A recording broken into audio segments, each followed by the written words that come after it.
Okay, welcome everybody. Hopefully you can hear me. And I'm glad that you have joined. And I have Kim Silvio here with us. I want to tell you a little bit about myself first, how I got involved with this. I've been part of the XJW community for, I don't know, the last almost 20 years. I left when I was 18. I thankfully was not baptized, but I've always been involved. My brother was active for a while until he got disfellowshipped a few years ago and thankfully exited. But I've always tried to keep sort of around the advocacy and speak up when I can. And like many of you, I saw Lloyd's video. I saw Kim's post on Reddit, and then I saw Lloyd's video. And after I saw Lloyd's video, I then saw Kim's response. And at least for me personally, I just couldn't believe what I had seen. And I felt that I needed to speak up. So some of you probably think I'm a little bit of a maniac on Twitter for saying so much, which is fine. But I've really felt the need to speak up. And then we had discussed doing a rebuttal video, and Kim reached out to me. And after I started talking to her, I thought we can do this, and her side of the story should be heard, and what she knows and what she witnessed. So without further ado, I want to introduce Kim. And Kim, why don't you tell us a little bit about yourself first? Hi, so anybody that knows me will know that I'm Australian. I was part of the JW Watch team since 2019 and just obviously resigned a few weeks ago. I was the head of operations at JW Watch. So, my role was varied. I used to work quite closely with Lloyd. In the latter part of time, I took over management of his voicemails. I worked very closely with producer Bob with channel content, interviews, etc., and just was generally a bouncing board for Lloyd with ideas and discussions, bringing in new people into the team, trying to develop the website, and just all sorts of things like that. Working with people to just build up the website and obviously the content in the channel. And what is your work background? So I was a lawyer. I'm retired now and have been for some years. I haven't worked full time since before 2017. So most of my time has been JW Watch. And could you give us a little more detail about some of the things you worked on? So in the latter part of the ICSA process, I worked closely with Lloyd. There were some issues that is well documented on his channel with hate speech, etc. And I worked with him to formulate responses and to address the necessary concerns. We also did some work in respect of the solicitor on record for the ICSA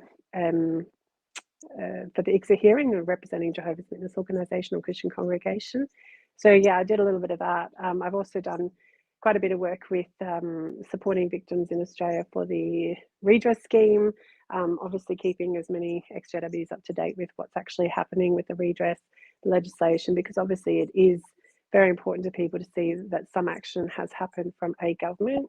It gives people hope. So yeah, I've done quite a bit of that, and obviously lobbying with members of parliament in Australia just to make sure that the things that they promised were delivered, which they were, and credit to the Australian government for that. Great. So what led to all of this? To the controversy, to your post on Reddit? We haven't really heard your side of the story yet. What, for viewers who are watching this, can you tell them about what led to all of this?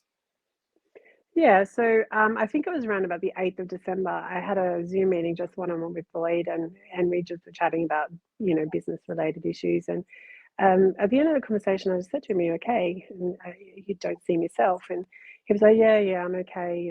I'm not ready to talk about it, but when I am, I said, all right, no worries, that's fine. Lloyd and I have quite a professional relationship. We don't sort of get into each other's business.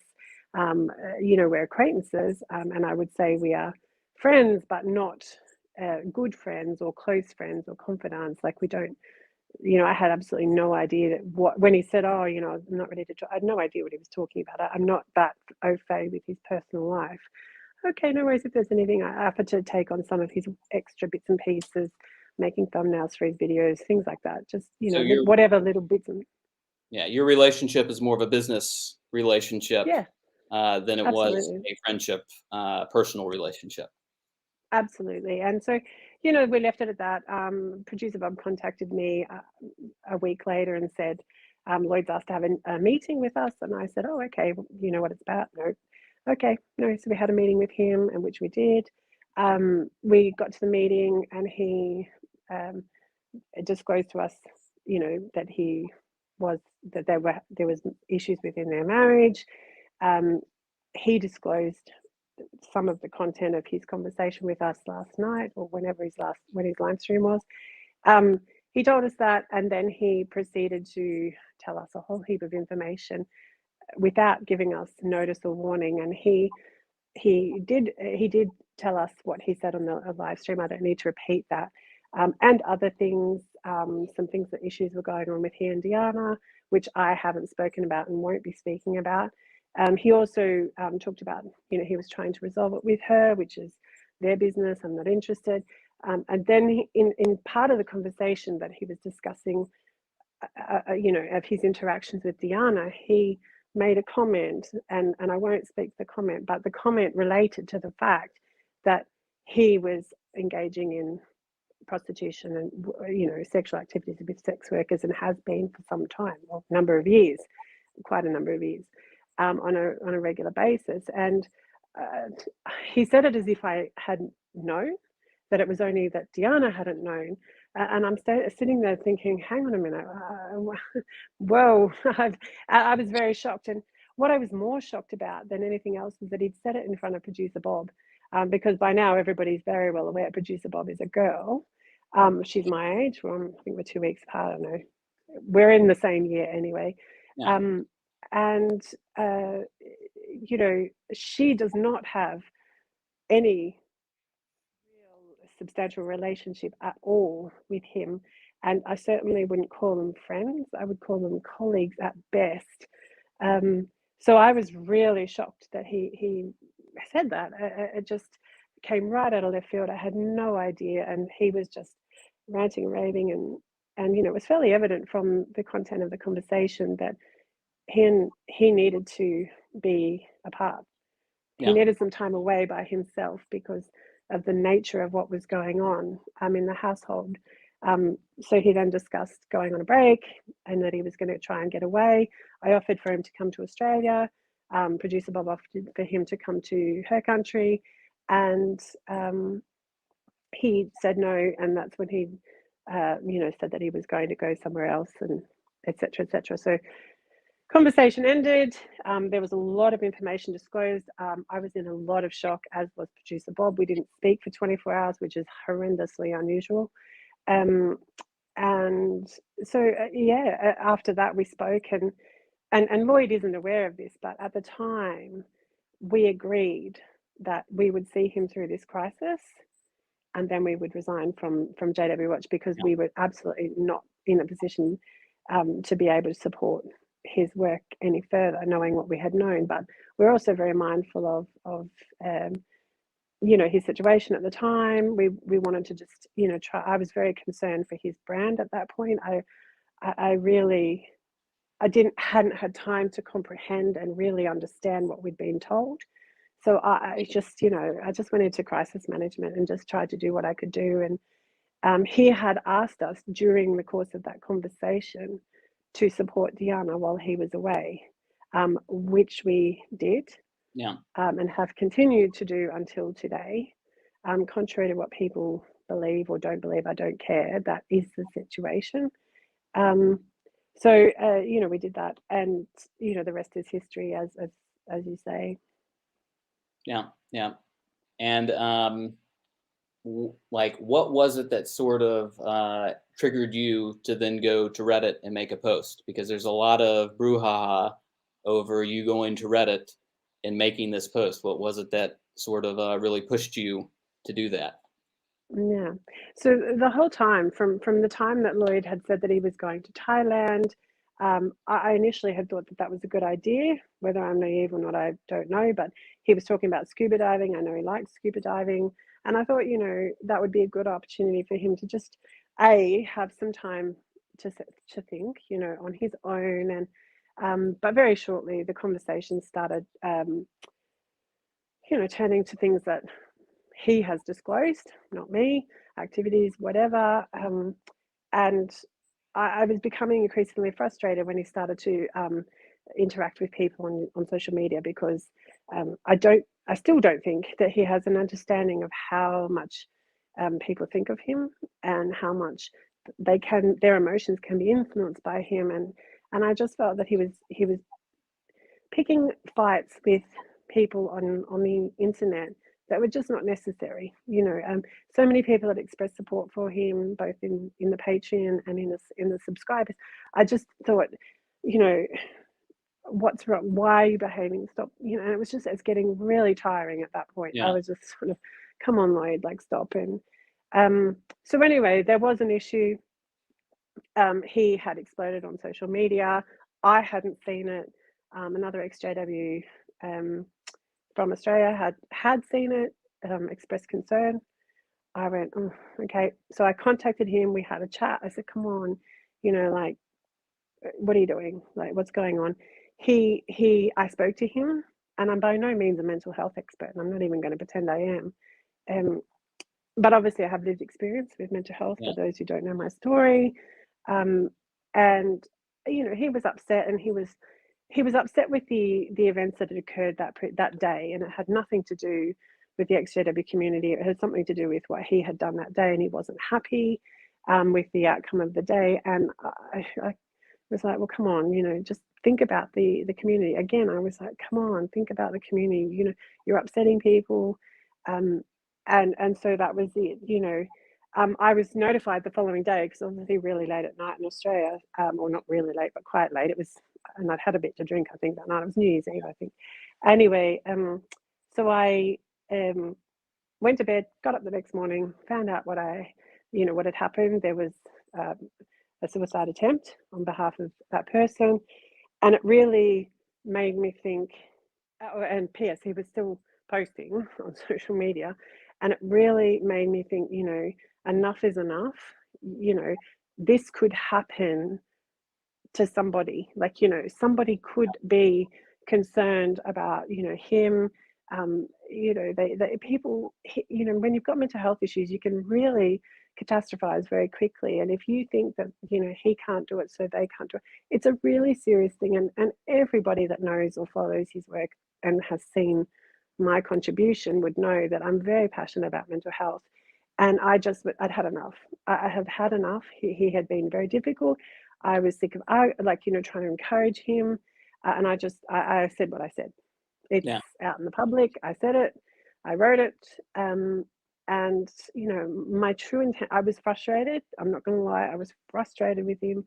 I just wanted him to hear what I was trying to say to him, and try and understand, and just see it from the other side of the coin. The community had been so good to him in supporting him, and he hadn't been entirely transparent. He hadn't told people, any part of the conversation. And that's okay. That's fine. Yeah. But they're likening him to their circumstances, and that's not the case. The circumstances are very different. The mental health factor is completely different. And so I just, I tried to placate him and say, look, tried. The conversation just went absolutely nowhere. He just kept getting angrier and angrier and angrier, and more, in my opinion, more and more unreasonable. And I said to him, just, stop. Like, let's take a break. We're both elevated. I'm very elevated now. You're upset. Let's reconvene at a later time. Not those words, but words to that effect. Yeah. And he would not take that. He said, man, and kept going. So I just said to him, stop. And then he left the group. And I just at that point thought, you know what, like, I'm trying to help you, but it would seem that you can't help yourself. I'm not going to hang around and wait for my concerns to become a reality. I cannot support you anymore. And so the following day I resigned. Yeah, especially after somebody had, had a suicide scare or attempt based on Which, words. based on Well, actions. but for the record, I clearly made it. It's it's in the messages between he and I clearly and repeatedly tried to make it, and I think this is where I became extremely frustrated. I clearly made it known to him that what happened was not his fault. Yeah. Absolutely not. And I was trying to get him to just look at it from a different perspective, just try and understand, but he just wanted to continually throw that you're blaming me, and it didn't matter how many times I said no, I'm not. It's not your responsibility. It's never anybody's responsibility if someone does attempt Yeah. suicide or take their life. They have options and choices, and we always hope that we can be there to support them with their choices, but there's a long way between thinking it and doing it. And excuse me. So I just was frustrated that he wasn't hearing what I was trying to say. Yeah, and my opinion on that after hearing your story was a little bit shock, because also it's sort of, at least for me, I feel like if I was in that situation, I would be very concerned about the victim, not Mm, necessarily about myself and whether I can post on social media or mm, not. So having gotten that side of it, at least for me, it mm, was a different perspective that even I've been pushing very much on the the the optics of the sex abuse issue, but mm, this is also a very serious issue as well. mm, So I think it's important when we get into the video to then when you hear his mm, side of mm, this, and see the text. Um, mm. what's going on there. So you quit. You have a Yeah. conversation with Lloyd. How Yeah. does that go? So I can't remember the specifics of, obviously I spoke with producer Bob, and we both elected to. We had made the agreement we'd leave at the end of it, but I spoke to her and said, "Look, I can't in good conscience remain. I just can't do it anymore. It's not." And she said, "I can't either," because obviously she was privy to the whole conversation. Yeah, She was in the group. It wasn't a private conversation. So then I said, "Well, I'm resigning." She said, "I'm." So I resigned on both of our behalves. And the next day he contacted me personally and wanted to try and work it out, and you know just said, like, if you can't come back now, please, come back, wanting to sort of mend fences. But by that yeah, stage, to be honest, I'll just say it as it is, because that's what I usually do. I was just so disgusted with his behaviour, from imposing this information on myself and producer Bob, and then just being hard work with trying to just get him to just see it from the other side of the coin, and I just couldn't agree with how he was handling the situation. I just couldn't. I can't be part of that. And so I just said, nope, I'm sorry. And I haven't, other than for when he saw my statement go up, I haven't heard from him, yeah. Did he which is ask, okay. did he ask for confidentiality? Uh, No, he didn't ask. He expressed expectation. and what was your response to that expectation? I didn't respond. Yeah. Okay. So he didn't have an agreement with you, and the reason I'm bringing this up is I think it's very important. His attacks on Kim, he has stated that she, damaged his privacy and that she did all of this. When you'll see later on when we go through his video Mm, that he very clearly states he understood that she did not agree to confidentiality. yeah. And I think And, it's and very, very important. I think one of the biggest, as I said, one of the biggest shocks was just the imposition of the information upon us without notice or warning. And, what am I just supposed to say? Oh, okay, no worries. And obviously, the shock of it, he could have said, you know, my wife and I are having marital problems. I need some time away. Let's get the team sorted out. Yep, no problems. Yeah. Sufficient. There was no need to impose that information. I still, to this day, I still don't understand why he did that. Yeah, yeah, we've talked about this as well. Mm, I've said too, I don't understand why when he did his video either, he didn't just go, I'm sorry, I let you down. I'm going to try to be better and move on. But anyways, we'll get into that. What happened after you posted that Reddit comment? What has it been like since you've posted this information? Well, Lloyd did send me a message and said, he re-quoted something that I had said to him, and that, I'll always be your friend. He was, quoting my words back to me, which I did write. That was, at the day after that we had resigned. In that time, I had had a lot of time to think about a lot of different things.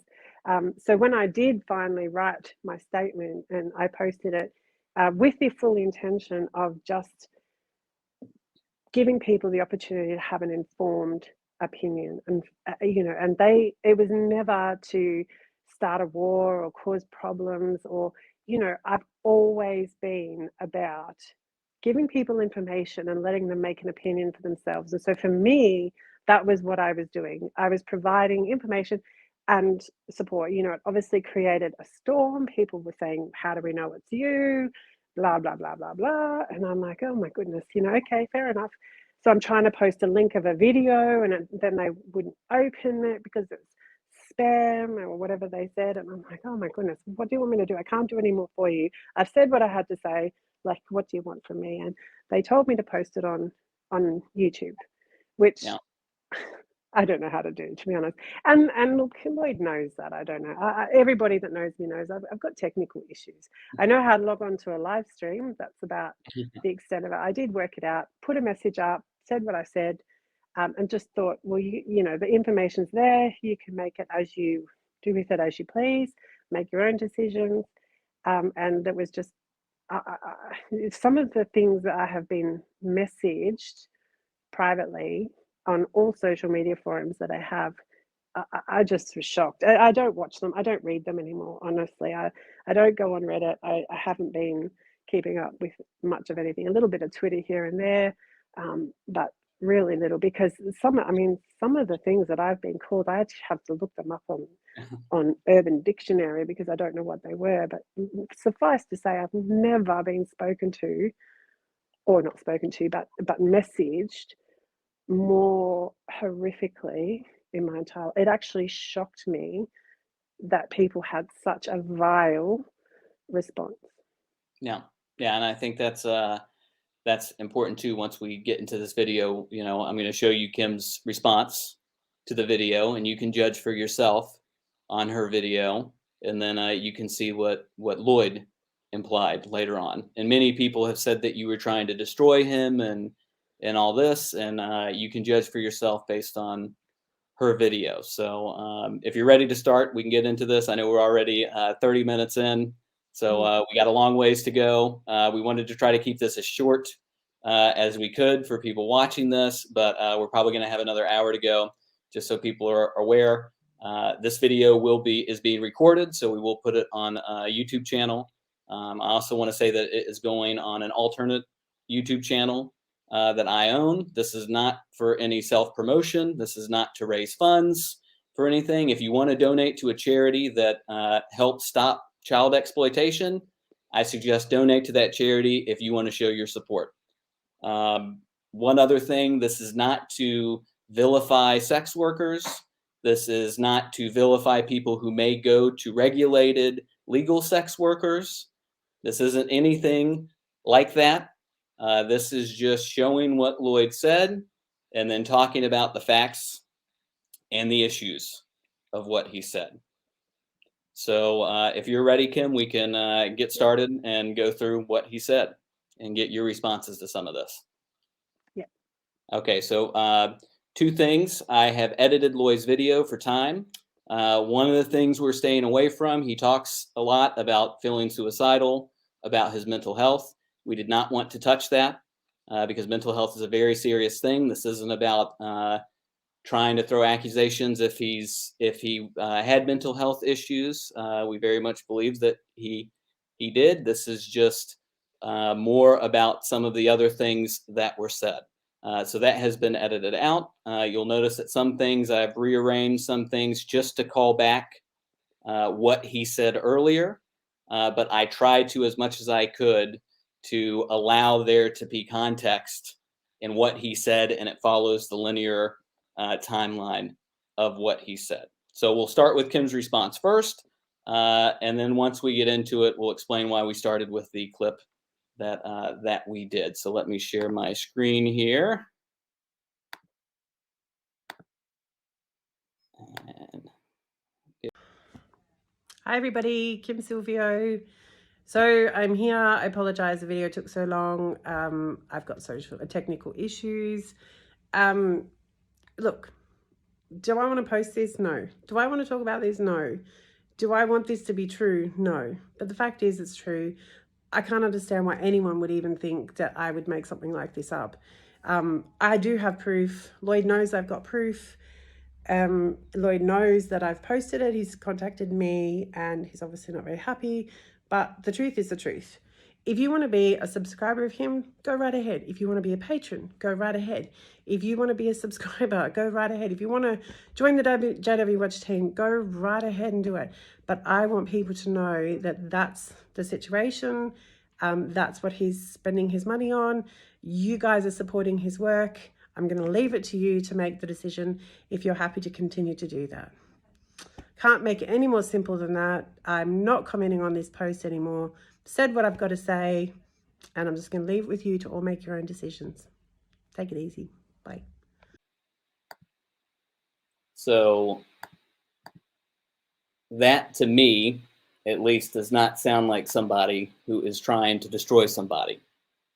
You made it very clear that people can do with the information that they want. You didn't say anything extra salacious about them. You didn't say anything hurtful about them in that video.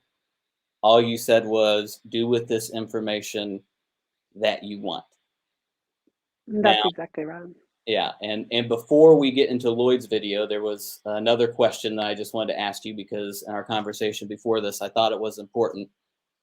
In your legal background, what was the term that you used with me about libel? The first defense to libel or defamation is truth. So in considering anything to do with a libel claim, you must, in the very first argument, you must prove your defense is truth. If you can prove that what you said is true, then there is no claim. The claim dies straight away. Yeah. So just remember this, audience, when you're hearing libel slung around, defamation, the very first defense is truth. And this is coming from a person with a legal background who could be, or at least I would think could be considered a legal expert. So let's get into Lloyd's video. Let me share my screen again. And I started with something that he said later on in his video, because again, I think this is extremely important that he is saying this in his video, and then watch what he says later on. So let's start. Yeah. Kim knows what she knows because I took her into confidence, and that I'm sure I said during the Zoom call that, this obviously stays between us, And to producer Bob's credit, I should have actually seen the warning signs, because when they both quit, I specifically said to both of them, it goes without saying, or words to the effect of, it goes without saying that you should keep everything that I've shared with you in confidence, confidential. And to producer Bob's credit, producer Bob said, absolutely, I'll keep everything in confidence. It should have been a red flag that Kim refused to say that. So right here, he's saying that he did not have an expectation of confidentiality from you, and that what he said would not be kept in confidence from the beginning of when you quit. Yeah. So I never gave him any assurance that I would. There was none of that. Yeah, so before you made that Reddit post, he was aware that you were not going to keep his confidentiality on this. So I think hopefully viewers, for you, this is a very important fact when he is saying later on what he is saying about Kim. So let's get into the video here and let it start officially. I said I've been dragged kicking and screaming onto YouTube. I've had to curtail my break or interrupt my break out of necessity due to a massive invasion of my privacy and betrayal of my confidence. That's what's happened. So right there, he's saying a betrayal of confidence that there was no expectation on confidence on. At least in my opinion, that's there. And I just want to add, he's saying that, there were things made private, but later on in this video, he goes into even more things than you said, Kim. So Absolutely. if he cares about him and his wife's privacy so much, why did he not just leave it there at that? So I have no idea. Yeah, let's get to the next here. We'll try to get through this as quickly as we can. Who is entitled to this sort of information? Who is? So this is where it starts to become maybe a little bit debatable. But he asked, who's entitled to this information? Me and Kim have talked about this. Others on Twitter agree with this. Some don't. That if you are donating funds to somebody, especially who is going to be advocating on behalf of sexual abuse survivors, you should be aware if they are spending those funds in an area, on an industry that exploits children, and it's known that they exploit children. This would be akin to me saying, I run an anti-racist organization and you should donate to me because it's going to go towards anti-racist causes, and I'm out cavorting around with the KKK and throwing neo-Nazi parties. If you are donating money to me, you deserve to know if I am going to be spending that on causes that are opposite to what I am saying. And another YouTuber, I think it was Faded Apostate, others on Twitter who have also done a lot of good work on this, made a good point that these are donations. He's not being paid by a corporation. He's soliciting these funds for very specific reasons, and he's gaining these donations based off of things that he's doing and saying. So let's continue. A friend who I confided in has decided that I am some kind of supervillain. I haven't raped anyone. I haven't committed any kind of sexual offense. I haven't covered up child abuse. I haven't arranged for families to be separated or shunned. I haven't murdered anyone. No seal cubs have been bludgeoned by my hand. No cats have been run over knowingly by me. But Kim Silvio, retired lawyer, former JW Watch team member, has decided that my private life needs to be known by everybody. So a few things stand out to me here. First of all, he said there was no sexual offense. In Croatia and Thailand, prostitution is illegal. So that's debatable if there was a sexual offense. If sex workers were being used in Thailand, unless passports were checked, which to my knowledge does not happen, there is no way to know that the sex worker you are using is of a certain age. So we don't know if a sexual offense did occur, but it's debatable. The second point, and sorry, Kim, if you want to speak, I don't want to speak over you. No, I agree. The second point is, what does any of those other things have to do with the issue at hand? Who cares? Like, nobody's accusing you of bludgeoning a seal. Nobody's accusing you of running over a cat. Nobody is accusing this man of anything other than possibly using funds, which he admits to later, to using funds that were donated to hire sex workers, and then doing that in a country where it is known that sexual exploitation goes on. And we'll get into the other stuff about what happens with people who have other mental health issues and that impact on those. Those are the issues at hand, not any of the other things that he has stated. So this is a fun sleight of hand that many people with narcissistic personalities tend to do when accused of something. Yeah.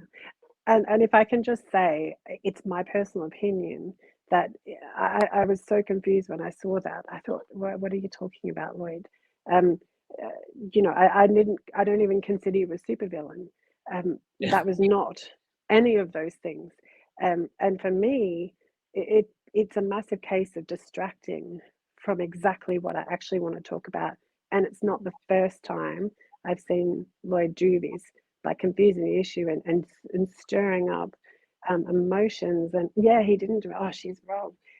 I'm talking about one very specific thing, and I didn't appreciate the fact that he discarded that as not relevant and created a new narrative.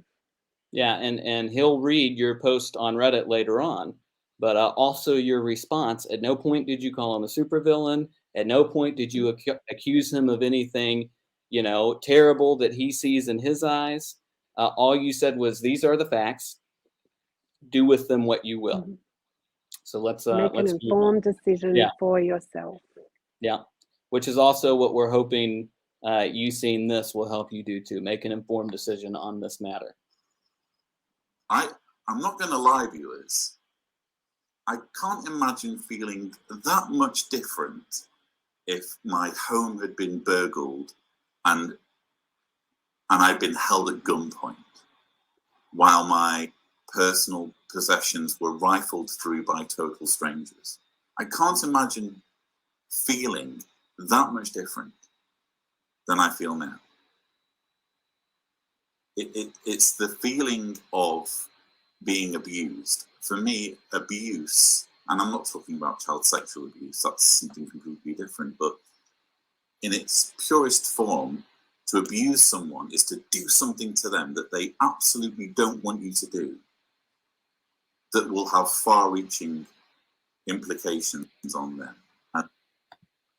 So this to me, this is what really triggered me when I saw this video, and that just made my jaw drop.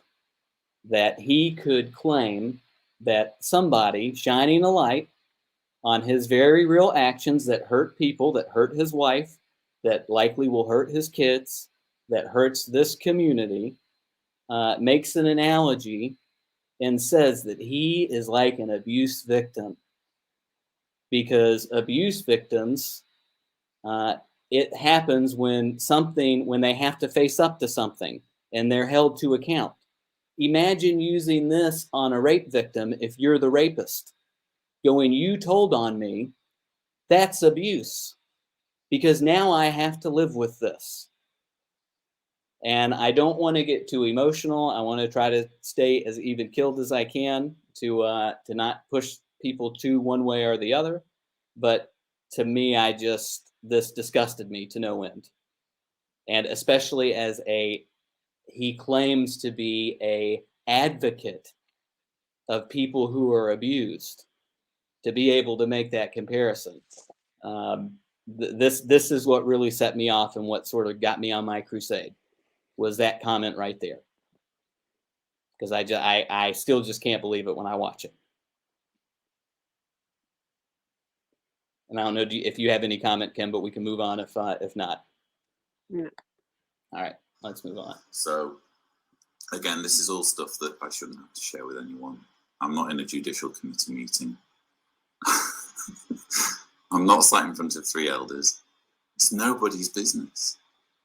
It just isn't. But apparently you all need to know what I do with my dick. That's what all of this boils down to. And I just want to make a comment again. If your dick is being used in a place where children are being exploited, when you are supposed to be an advocate, then yes, we very much do need to know that. Because all of the hard work that people like Kim, that producer Bob, that other people who have helped advocate on behalf of abuse survivors, all of that work goes out the window when this comes out. And he should be thankful that a private investigator wasn't hired by Watchtower because of rumors that they heard, and that in the middle of going before a committee, a Watchtower lawyer stands up and goes, Lloyd Evans, is it true that you have been seeing sex workers in a country where it is illegal to see sex workers, in a country where they exploit children? All of a sudden, all of the hard work that all of these people have done, that he has done, is out the window, and now it becomes a major news story. And suddenly it looks bad on the entire community because everyone supported him. So it very much is our business what you are doing with your dick when that is causing harm to a community. I also just want to jump in and add that, you know, I find his language quite crude, but that's probably just me being a prude. You know, this is not the first time I've heard him say exactly that statement. He said that to myself and producer Bob during our Zoom call.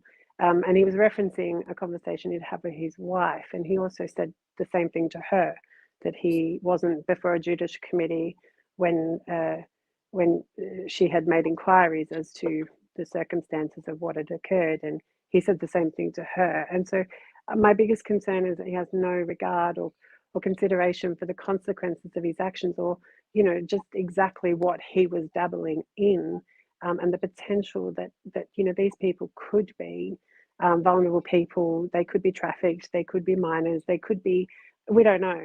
But he doesn't seem to consider, because he won't answer. He wouldn't even respond or answer that to his wife. So, you know, if he doesn't know an explanation to her and us as a community, not, you know, as individuals, then I don't know. I just, it's beggars belief. If he doesn't understand, then I don't know how he can advocate for vulnerable people. And this Faded Apostate, for those of you viewing, he did a video. Sorry, I don't have the link if he is watching, but a lot of things I'm saying are probably going to repeat a lot of things he's already said. But he brought up the point. What if Lloyd is bringing home an STD to his wife, saying that it's nobody's business what he's doing with his genitals? Well, if it brings back an STD, I would very much say it's his wife's business. And if he's spreading an STD, it's the sex worker's business. It's anybody who he has sex with. It's their business, what he is doing with his genitals. So we'll move on to the next thing. Again, we're going to try not to take up too much time with these. Like many who were raised as Jehovah's Witnesses, I was subjected to sexual repression. Like many of you watching, I was told, you're not allowed to wank, you're not allowed to be gay, you're not allowed to have sex outside of marriage. Oh, and by the way, if you do get married, you're not allowed to get married to someone who isn't a Jehovah's Witness. Oh, and just another little caveat on this list, no porn, you know? So what that does is it alters who you are as a person, and it deprives you of understanding and exploring a fundamental part of your psychology. Now, we won't get into a debate about this. I don't think, you know, sexual repression is a very big issue. It does cause a lot of issues in people's lives. I just wanted to play this because, again, that cannot be blamed for cheating repeatedly on your spouse, going and using sex workers repeatedly over years, when you know you've had this issue for years. You know, you can't keep going back to saying I'm sexually repressed. That excuses me for everything. I also was sexually repressed as a Jehovah's Witness. I'm not going to use that as an excuse when I do unethical or what some consider immoral things. I'm not going to say, well, I'm sexually repressed. That's the reason. I'm at least going to try to work on it. Or that it excuses and relinquishes you of any responsibility for your actions. I mean, it is a common issue within the ex-JW community. I've spoken with many of my friends in more recent times about this, and I wasn't subject to sexual repression, so I'm not saying I'm an expert. I'm taking their perspective, and they very much have said that, many of them have been through it and they've navigated a suitable solution, whether it be an amicable separation or they've gone entered into open marriages with consensually from both sides. It's okay. I mean, it's not okay the organization does that, but it's okay to acknowledge that this is a reality and make an adult decision with responsibility. Yeah, exactly. But not an excuse to repeatedly do things. It also impacted my relationships, not just before Deanna, but including Deanna. And it led to, and I'm going to try to talk about Deanna as little as possible, because she's I'm going to pause specifically said, she knows I'm doing this live stream, and she specifically said, talk about me as little as possible. I'm just going to pause this real quick and remember that he said this. I'm going to talk about her as little as possible and then see how often he talks about her.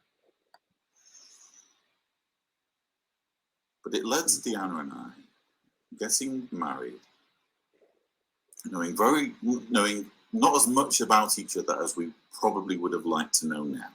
I think that's fair to say. Certainly without having sex. So there to me, this sort of, and I don't want to put too much implication here, but it almost sounds like he's trying to put half the blame on his wife, on Deanna here, where he's, which it's fair to say, yeah, we didn't know each other before we had sex, but you've been married for years. You've been out of the organization for years. It wasn't like you just stumbled out of the organization last year. You have been out for years. So, how long does it take for you to know it? You knew it when you wrote the book, all these things. So what does this have to do with anything? And why are you telling us all your private information that your wife doesn't want shared? So let's keep going. I skirted as close to the line as I could, and I write about all of this in The Reluctant Apostate. Not because I had to. I didn't write about all my sex life in The Reluctant Apostate because I had to. I did it because I knew that some Jehovah's Witnesses, namely the Judicial Committee and members of my family, etc., knew stuff about me, and I didn't want there to be any skeletons in my closet. Any skeletons at all. I didn't want there to be anything anyone could hit me with or weaponize against me at some future date. So he doesn't want anything that can be a skeleton in his closet. He doesn't want anything that can weaponize him, which shows he understands that if he has some sexual impropriety, if he does something that people find immoral, that can be weaponized against him, that's going to have repercussions. Yet this man went to sex workers. He went to Thailand and seems to have engaged in sex workers or with sex workers there. Is that a skeleton in your closet? Is that something that can be weaponized against you? Is he so naive that he doesn't think that's a skeleton in his closet? Yet here he's saying his past impropriety that got him before an elder, which seems to be, I'm not sure exactly what it is, but it seems to be less severe than this. He wanted to be open about that. Why not be open about the sex workers from the get-go, from the start? And one of the concerns, or one of the thought processes, just so everybody's very clear on how I thought about this, I think about, Bottlegate and how just by chance one person happened to be in a bottle store and they happened to take a photo or video or whatever it was, video. And I think, Lloyd is visibly known, recognizable in his local area and wider area.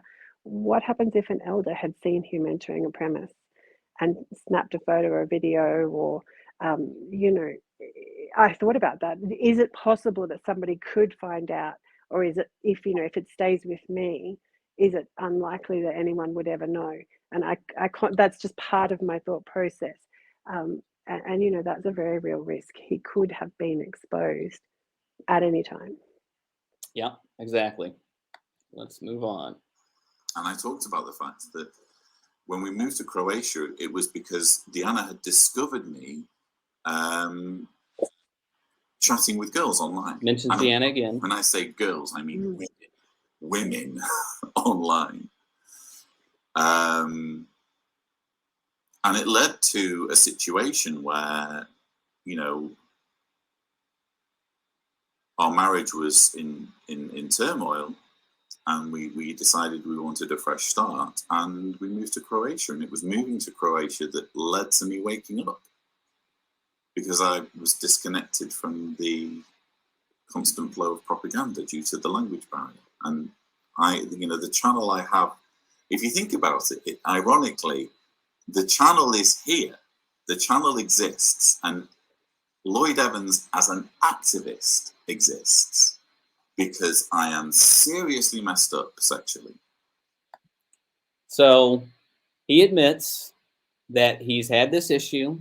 He talks more about his wife and their private marital life again with this issue. He leaves to go to Croatia because of this issue. Does that change his habits, or does he continue to do what he told his wife he wouldn't do?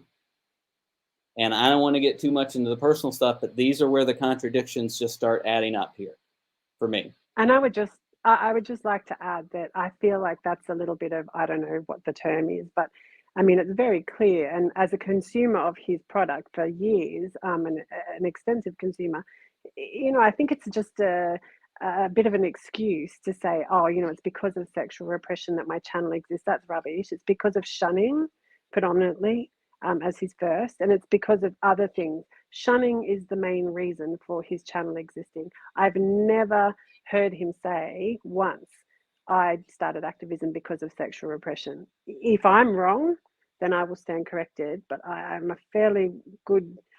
have fairly substantial knowledge of his work, and I just think that's, it's almost like he's creating again a narrative that makes people go, oh, that's right, that's what his work's about. Yeah, we should be thankful that he's doing all these things, because that's leading to us getting content from him. Shocking. And now the thing's coming. Everything that you have seen on the channel, every information I've produced, all the work I've done, if you think about it, stems from my sexual repression and how messed up I was. I just don't agree with that. I learned to cope with being repressed by going online, by watching porn, and by going on chat sites. And I hoped, or I really, really hoped that when I got married, everything would be normal. I wouldn't need porn. I wouldn't need chat sites. I wouldn't need any of that. It would be enough that my wife would be enough. And the weird thing was, that's not how it worked. And I hoped I'd drawn a line under it when I moved to Croatia. I certainly hoped I'd drawn a line under it when I wrote The Reluctant Apostate. But it turned out I hadn't. It turned out that my relationship with Diana, despite giving me so much goodness, she's a wonderful, wonderful woman. I don't deserve her, quite frankly. I agree. Yeah. Despite there being so many good moments, good memories, and good things about our relationship, So imagine you are Deanna and you're hearing that you're not good enough on camera, and he's telling all of his followers that you're not good enough. I mean, that to me is another thing that when I watched this, he said he wasn't going to talk to her. Then he talks about how she wasn't enough for him. Now, that may be fair to him that she wasn't enough for him, because that's what happens in relationships sometimes. But to me, the airing the dirty laundry in public about this, after you've said you aren't going to talk about it, and you keep on bringing her up as if she's somewhat to blame, in you going out and getting sex workers, which you've just blamed on all of your sexual repression, by the way. Are you going to? One of the things that, potentially one of the reasons why people don't understand what happened is because I didn't tell this part of the story. And excuse me, the reason that I didn't tell that part of the story was in order to protect Deanna, because when he said it to me, I felt really awful for her. And when I heard him say it on YouTube, and to say that she wasn't enough, I just sat there and went, like, are you kidding? Deanna's a friend of mine. Like, as a friend, I find that disgusting. But, the fact that I have copped so much hate for not considering how Deanna felt, and when I've done everything I can to make sure that I've minimized the impact on her, and for him to go and do that, I can't. I'm disgusted. I am ashamed of him for saying that about her. Yeah, and again, for those of you, and remember, he promised he wouldn't talk about her. He promised he would keep the speech as little as possible about her. So just keep that in mind as we continue. Right. So And for some reason, I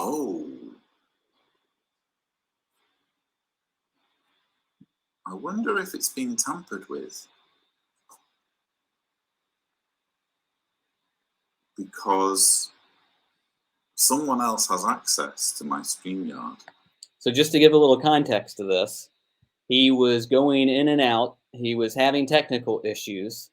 Then he started making a claim that maybe somebody was tampering with it. Let's continue here. And on the screen, you'll see where he had to walk that back. I don't want to start any. I should probably leave it there.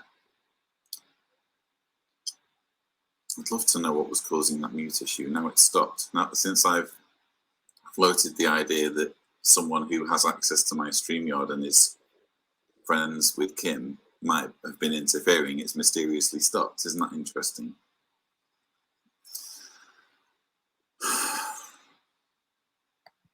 So up on the screen, you'll see where he had to make a statement walking this back because it was completely false. He had accused a friend of Kim's, which he later states is who he thinks is producer Bob. He has had to walk that back since.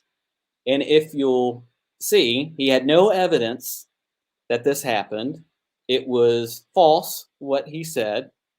And on his apology, he says, I have to clarify, I don't think my live stream was sabotaged. He remembered that producer Bob had access, so he assumed that producer Bob could do that. And also in this apology, he outs producer Bob's sex, which producer Bob did not want or did not need that being outed.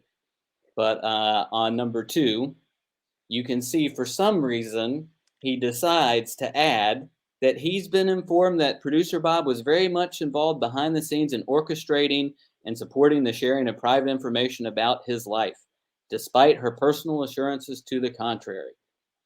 So why did he need to add this after he said she had nothing to do with sabotaging his stream? That seems to me that's weaponizing your fan base to try to make her a villain and go, well, even though she had nothing to do with this, even though there's no evidence she had anything to do with this, you should still hate her. You should still suspect her because she's part of a vast conspiracy to take me down. So I don't know if you have any more to say about this, Kim, but Very little. The only thing that I'll say is that he knew damn well when he was making the allegation that she wasn't there, because we've done live streams many a time and used Yardstream to facilitate that. And producer Bob has been in the green room. You can see, if someone's logged into the account, you can see them in the green room. He knew she wasn't there. Yeah. Let's continue with this. I developed ways of coping with my sexual repression that were not healthy, that were healthy. And these particular relationship with Deanna until I had very, very recently. So, because things were less than ideal in my marriage, I went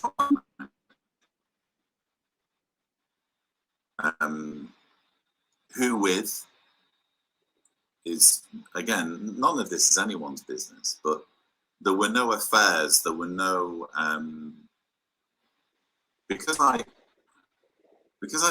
haven't really wanted a relationship with anyone else.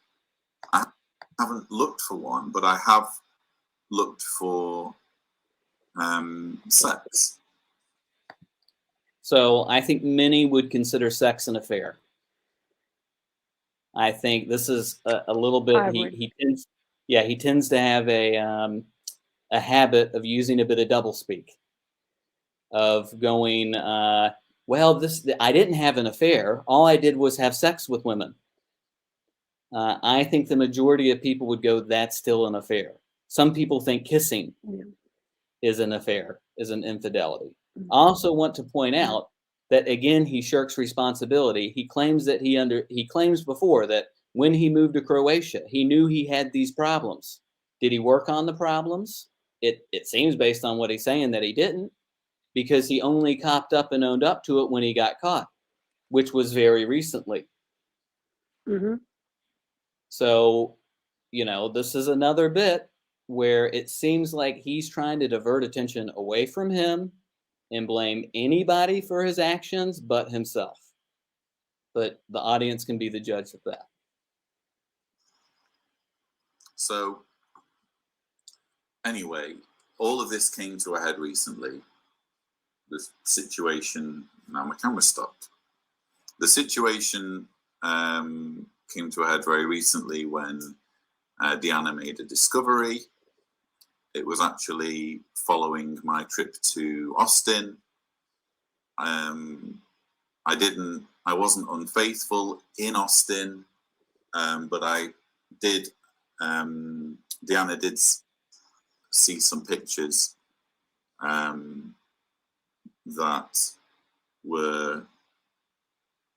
caused questions to be asked. Oh, that's all I'm going to say about that. And things came to a head, and I was forced to be very open with Deanna about the problems in our relationship. And as a result of that,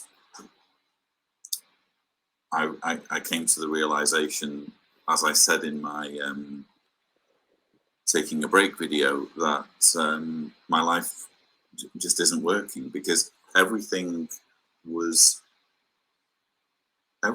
precariously calibrated based on assumptions, based on an illusion that I felt forced to perpetuate based on our relationship. And now, notice at the end there, he says, based on our relationship. He doesn't say based on my sexual repression. He doesn't say based on the fact that I was hiding everything, that I was lying, that I was covering this up with my partner. It was our relationship.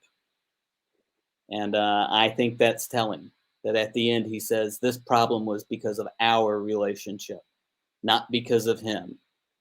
Again, no responsibility taken. I really despair ex-JWs, quite frankly. I feel like following what Silvio has done, my trust in fellow former Jehovah's Witnesses is minimal. It's down to like 1% battery power. Because this is what this cult, now my camera's frozen again. This is what this cult does to people. It makes crackpots and damaged individuals, it makes them want me to be a pedophile. They want me to be a pedophile because they just want me to be destroyed. They resent me in some way. They resent my platform. They resent my audience. They want me destroyed. And to achieve this, they will invent anything, whether it's true or not. Now, the context, to give a little context, somebody had commented, which he decided to choose to put up on his stream for God knows what reason. Somebody had made a salacious claim that there's rumors about. We won't repeat it here, but somebody had made a salacious claim about him. He decided to put that comment up. And the reason why I wanted to include this is because then he tried to lump that person in with Kim. And then he said, they want me to be a pedophile, which seemed to indicate Kim as well, that she was one of these people that wants him to be a pedophile, that wants to destroy his life, that will make up anything. And as we will go through this video, you'll see, was anything that Kim said made up? Was it invented out of whole cloth? Yet ex-JWs will do anything, especially somebody like Kim. So maybe you have something to say about that, Kim. I don't know. I don't have much to say. I just want to say I don't want anybody to be a pedophile. I just think it's ridiculous. And why would anybody want you to fail, especially someone like me? You know, I don't understand that. Why would I put so much effort into something that I wanted to fail? It just, I don't know. That's all I've got to say about that. Yeah. By the way, all you did was make a post that he admitted everything that you posted about, pretty much. And then you made a short video, which we've all seen, where you basically said, just choose for yourself. So again, based on what he said, based on what Kim has said, based on the video, I think viewers can kind of see, who's more realistic in what they're saying here. Brandon's got an opinion. Quit blaming a victim, dude. You cheat on your wife. It isn't about the org. Focus on you and your family. Yes, I cheated on my wife. But Brandon, Mr. kind of saintly Brandon, who's never done anything wrong in his life and has always had total mastery over his penis. I'm here to tell you that we're all imperfect and we all make mistakes and we all have to deal with fucked up situations to the best of our ability. And my fucked up situation was that I had my sexuality tampered with. And I am by no means proud of what happened and the way things happened. I really, really am not.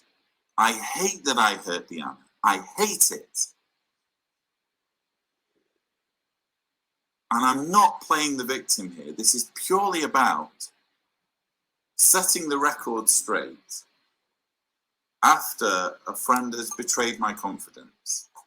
I'm not saying, oh, I didn't cheat on my wife. None of this is true, blah, blah, blah. I'm being totally honest about what happened. And this is how Brandon Halcombe chooses to deal with the situation. This is. So I'm just gonna pause it here so you can read what Brandon Halcombe said, which is quit blaming a victim. Dude, you cheat on your wife. It isn't about the org. Focus on you and your family. And his response was, how dare you, Brandon? How dare you think that you have complete mastery over your penis? Now, I'm going to speak for a lot of guys that are viewing. I hope I am. I'm a master of my domain. I have complete master of my penis. It doesn't lead me around and go wherever it wants to. And me and Kim, we talked about this too, about how imagine if a rapist goes before a judge and says, well, Your Honor, you must have complete mastery of your penis. How dare you? Is that an excuse to say I can't control my penis? Mm. And then he says he'll take responsibility, but just 2 seconds before, he blames it again on his sexual repression. So which is it? Yeah. You take full responsibility, or it's the sexual repression's fault? And There's so much that bothers me. There's so much that bothers me about that statement. And look, this is just how I see it. This is my personal opinion. When I hear him speak like that, I hear, Your Honor, she deserved it because she was wearing skimpy clothing. From a Muslim man, or a whatever man, or whatever, just a man, a Jewish man, a Catholic, anyone that's from a religious background, and I know of court cases in Australia where that's happened.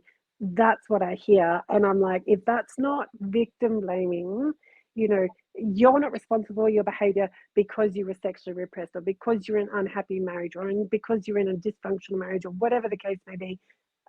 If But apparently I'm the asshole for telling it as it is, and then he just goes and spreads the rest of it. Okay, all right. Yeah, and again, this faded apostate, he made a very good point on his video, which you say you don't have mastery over your penis, whatever that's actually supposed to mean. So you decide to go to a country where there's loads of sex workers. That's your getaway when you know you can't control yourself, because that's what you're saying. I can't control myself. I just can't help it. But God forbid that you can. I mean, this is almost like the rantings of a crazy person to me, or a madman. This is his hot take. Jesus Christ. And how angry he got. Melissa Nav says, I don't see how the fact that he made a mistake undermines all the job he has done and is doing. Whatever happens in his private life is private and has nothing to do with what he does and how many people he has helped. Thank you. So I wanted to put this up after he said that, because this is extremely, extremely important. After the talking was done about him going to Thailand and seeing sex workers, I'm sure other people asked him. I was somebody who also put a post up on his Facebook page when he came out with his first sort of whatever this thing was, not an apology, but trying to explain himself. I asked him, I said, did you see a sex worker in Thailand? Yes or no? Will you say you're sorry, etc. Then he had to come out with this revised statement where he says, if sex tourism would have been my incentive, I am sure I would have headed straight to Bangkok rather than Phuket and its stunning beaches. Suffice to say, not that it's anyone's business, but of those I met in Thailand, sex workers or otherwise, nobody was a minor by either Thai or US law, and all were in their 20s or older. Now, this having also worked around a lot of lawyers, this to me sounds like I can't deny it because there's evidence that I can't deny it. So I'll do the next best thing and say, well, wink, wink, when I did do it, they were all of age. And again, to you, the viewer, was he checking the passport of the sex workers that he was engaging with? He then says everyone that he encountered, sex worker or otherwise, was not a minor, which is another weird phrase. Were you checking the passport of anybody you were sitting at the bar with? Did you not encounter anyone who was under the age of 20? Were you checking every single ID? And the reason why, especially me, I'm so hung up on this bit is that he's advocating for sex abuse survivors. He is going in public. He is getting funds to do that. He's getting funds to pay for people like Kim to help work on behalf of advocacy. And no one in those circles is going to want to be around anybody who put their money towards sex tourism in Thailand, which is a known hotbed of child sex abuse, exploitation, where 40 to 60% of new sex workers are under the legal age in Thailand, which is 15. So if you go to a sex worker in Thailand, they could legally be a sex worker, even though it's illegal there. They could legally be a sex worker according to the age of consent, and they could be 15. And it's the optics of this. And when he's reading a statement saying that none of this is nobody's business because it is not going to affect anybody, that's just a lie. And it's not true. And we've seen it with, I'm from the States, we've seen it with Elliot Spitzer. He was a governor who went and saw sex workers who were all of age, but he had to resign because he had seen sex workers. Because a lot of people find it morally reprehensible.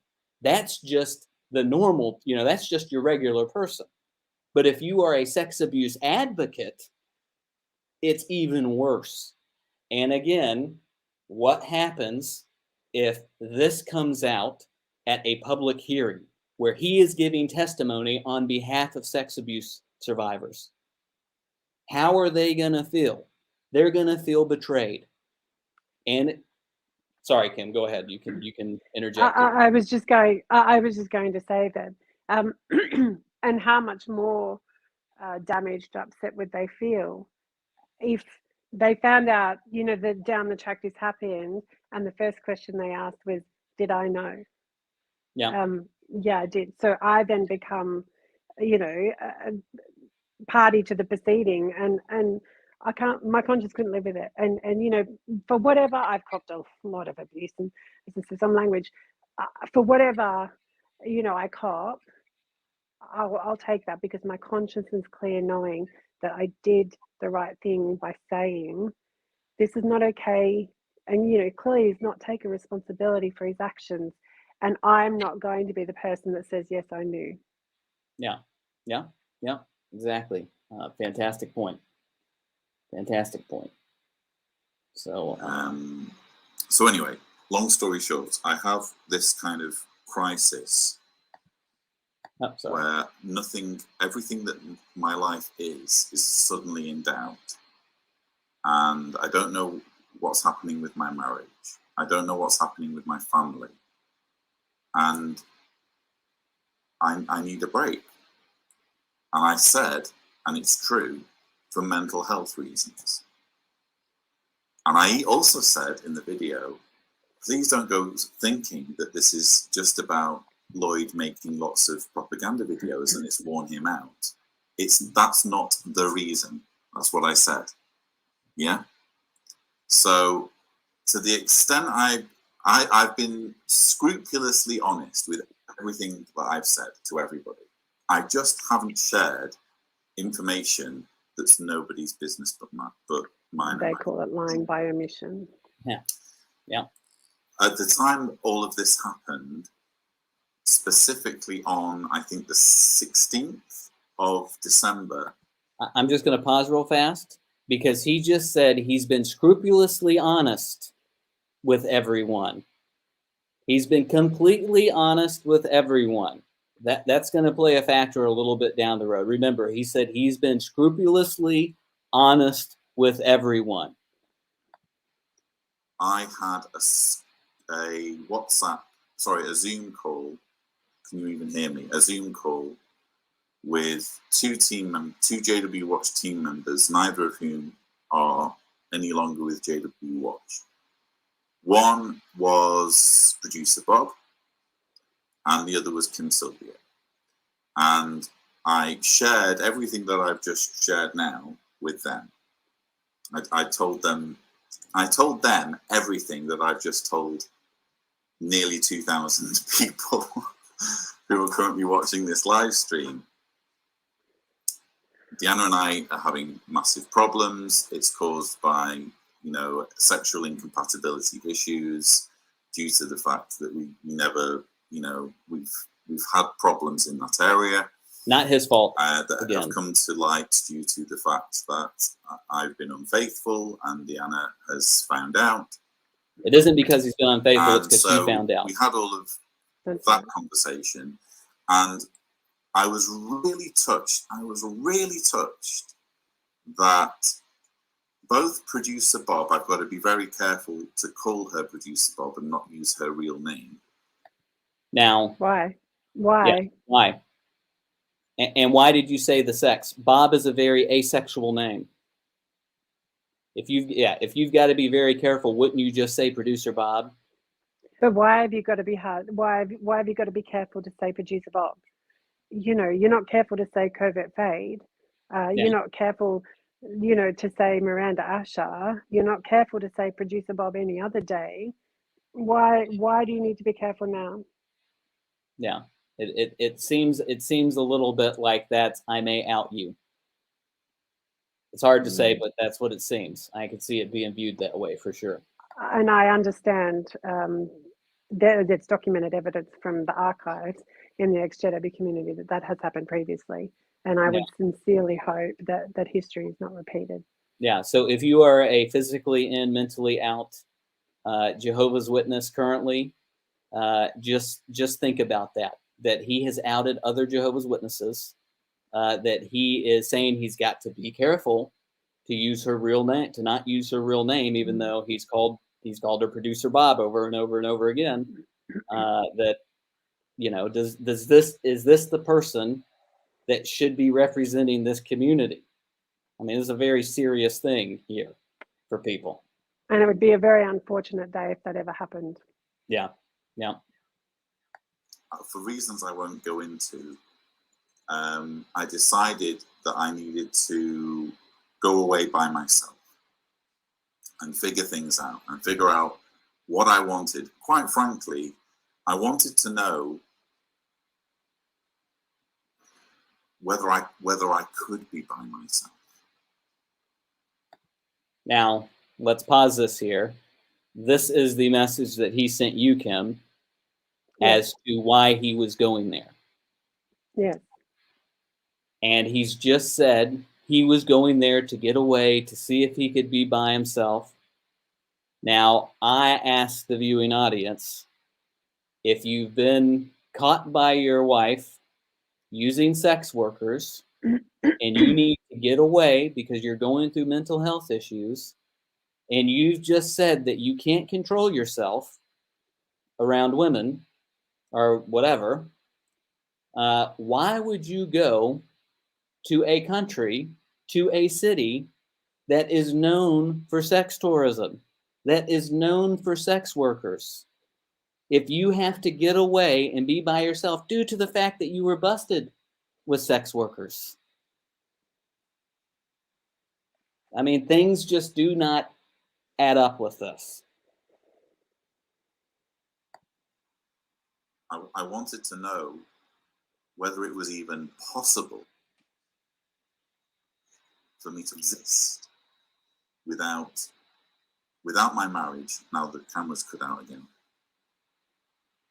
I wanted to know whether it was even possible for me to exist without my marriage and without everything that I have. So I got on a plane and I fucked up, you know. And I'm going to start reading. I'm not going to share. Let me go back here. I wanted to know whether it was even possible for me to exist without my marriage and without everything that I have. Oh, whoops. I guess I... So I got on a plane and I fucked up, you know. So he says he's going for fishing. He says he's going to figure out if he can be alone. He's saying that he's doing this for his mental health. And instead he goes to Phuket. I hope I'm pronouncing that right. I've never been to Thailand, so hopefully I'm pronouncing that right. But then he has to come out with a statement later saying again that, you know, oh, if he was going for sex tourism, he would have gone to Bangkok, not Phuket, which you'll see later is also one of the most notorious places for sex work. And that it's not anyone's business, but Anyone he interacted with, sex worker or otherwise, was 20 years of age or older. So remember that. He's going to get away by himself to work on himself, but he found time to engage with sex workers there after he left because he was using sex workers and his wife found out. And I'm going to start reading. I'm not going to share screenshots. I'm going to tell you things that was said. Why not share the screenshot? Sorry, can you just give me a moment to compose myself? I want to read everything properly because Kim Silvio is a retired lawyer and I want to make sure everything's accurate. Now, why does he have to be worried that you're a retired lawyer, Kim? No idea. If he's telling the truth, then he's got nothing to worry about. Yeah, I almost wonder if he's hoping that by saying that you're a lawyer, that also vilifies you and also makes it seem like you're a scary professional woman who's a lawyer. At any time, you can bring the hammer down on him. So this was something also that I just wanted to bring up, that he repeats as this. I said earlier, the first offense to libel is truth.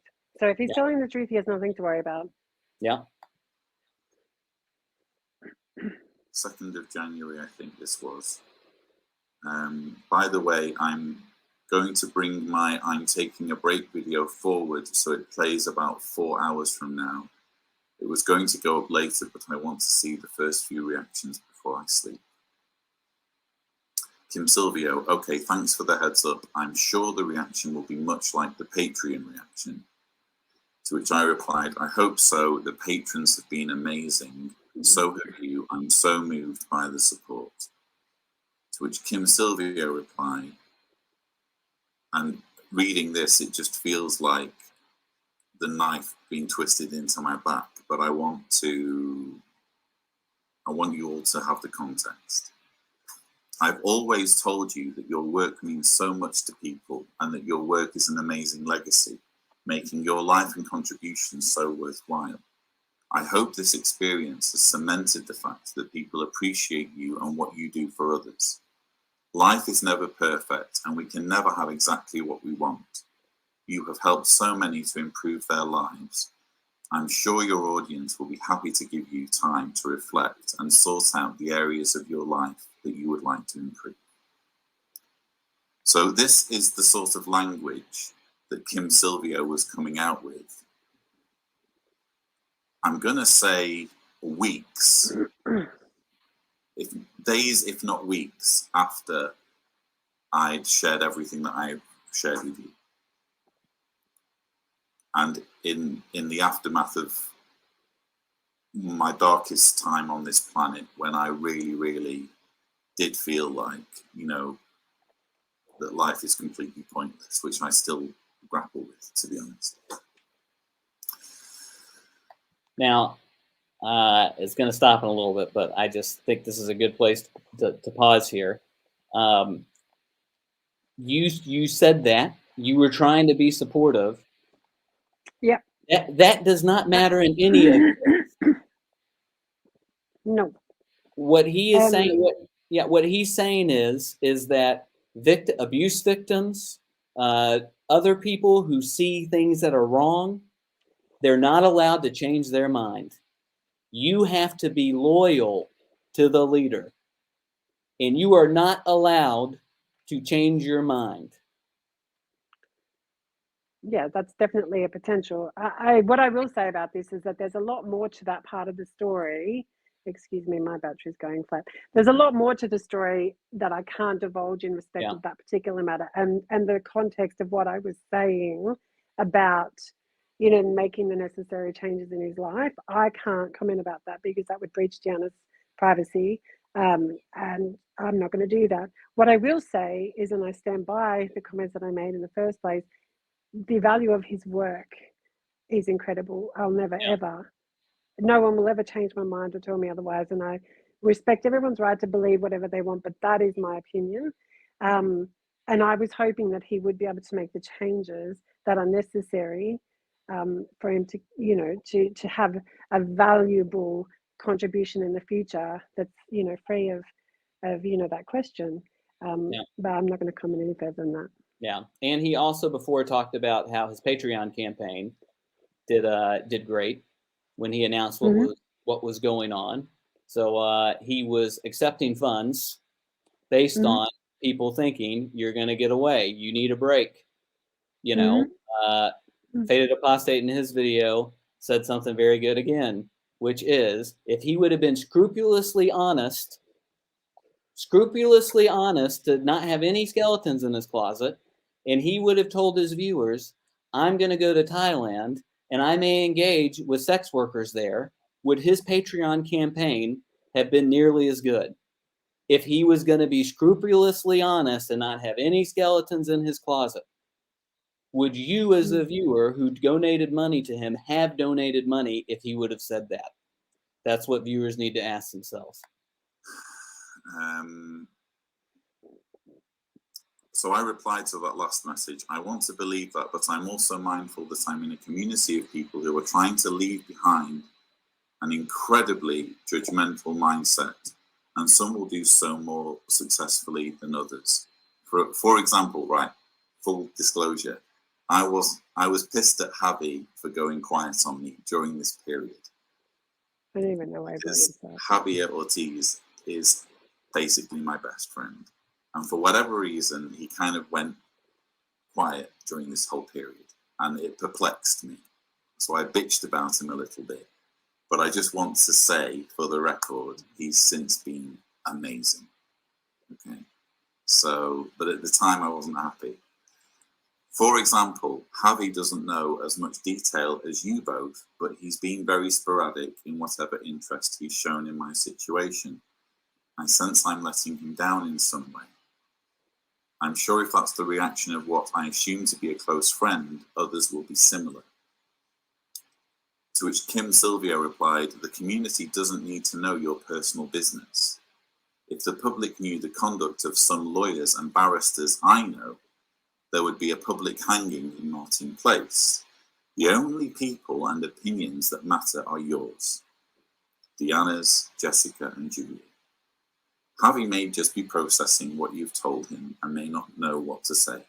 He's quite diplomatic, unlike producer Bob and I, who just say what we think, usually uncensored. So, usually. Yeah, this is something else that I think is very important to this video that he's made, which is he is admitting that he knows if this information gets out, there's going to be very judgmental people who will judge him for this, right or wrong. That's for viewers to decide. But he knows. He's saying he understands that what he did could have even caused his best friend to turn on him because of what he did. He's saying he understands this. He knows if it gets out, that it will be a problem for him. Then he also tells the audience what Kim said, which is, I speak my mind. So he also knows that you will speak uncensored, Kim. And I have done many a time. Yeah. I think it's fairly well documented. Again, the only comment I'll make in respect of that matter is that I had, at that point, reason for belief and some expectation, or some hope rather, not expectation, but hope that circumstances would have been different and that he would have taken responsibility and that it wouldn't be necessary for me to do what I did. Yeah. In speaking out publicly. And I'm not speaking about that anymore. Yeah, and I think it's also important, when you told him that, some of the things that people do in their private lives would get, people, there'd be a public hanging. So he's also going, I understand that when things in my private life become public, it causes a hurt to my career, and it can cause harm to my career. Because remember this later on in this video. I know there's lots of things I keep telling you to remember, but you'll see. We'll replay exactly what he said right after he claims that that this shouldn't be happening to him later on. I'm dealing with a lawyer, so I need to be ultra careful. Why? So again, he brings up that he's dealing with a lawyer. He has to be extra careful. Why does he have to be careful if he's the honest, truthful one? And in it, I said, let me find the message. I still have no clue what the next chapter of my life will look like in practice, but I know I love my two girls and want to stick around for them. I know my work helps people. I know I love Deanna, even though there are obvious problems in our relationship. It's all so complicated, but hopefully I'll get there. And to that, Kim replied, that's a lot. I think that there are sunny days ahead. I'm sure no matter what happens with you and Deanna, you will both love those girls and do your best to raise them well, together or apart. No quick decisions are needed. Just enjoy the space to clear your head and the answers will come. To which I replied, thanks, Kim. I really hope so. You're certainly being a massive help, so thank you. So you stated again in this message, which he's just read, that you think he's going there to clear his head. That's what he's saying. I'm going there to go clear my head after I've just been caught using sex workers and my wife has found out. And again, he goes to a country known for sex workers and by his own admission, engaged with sex workers there. So just bringing this up again. She was being a massive help at that point. It literally, it was a total U-turn. It was literally one day she was being really, really helpful, and then she flipped to being super unhelpful. And finally, we are where we are now. So one day you were helpful, then the next you just flipped.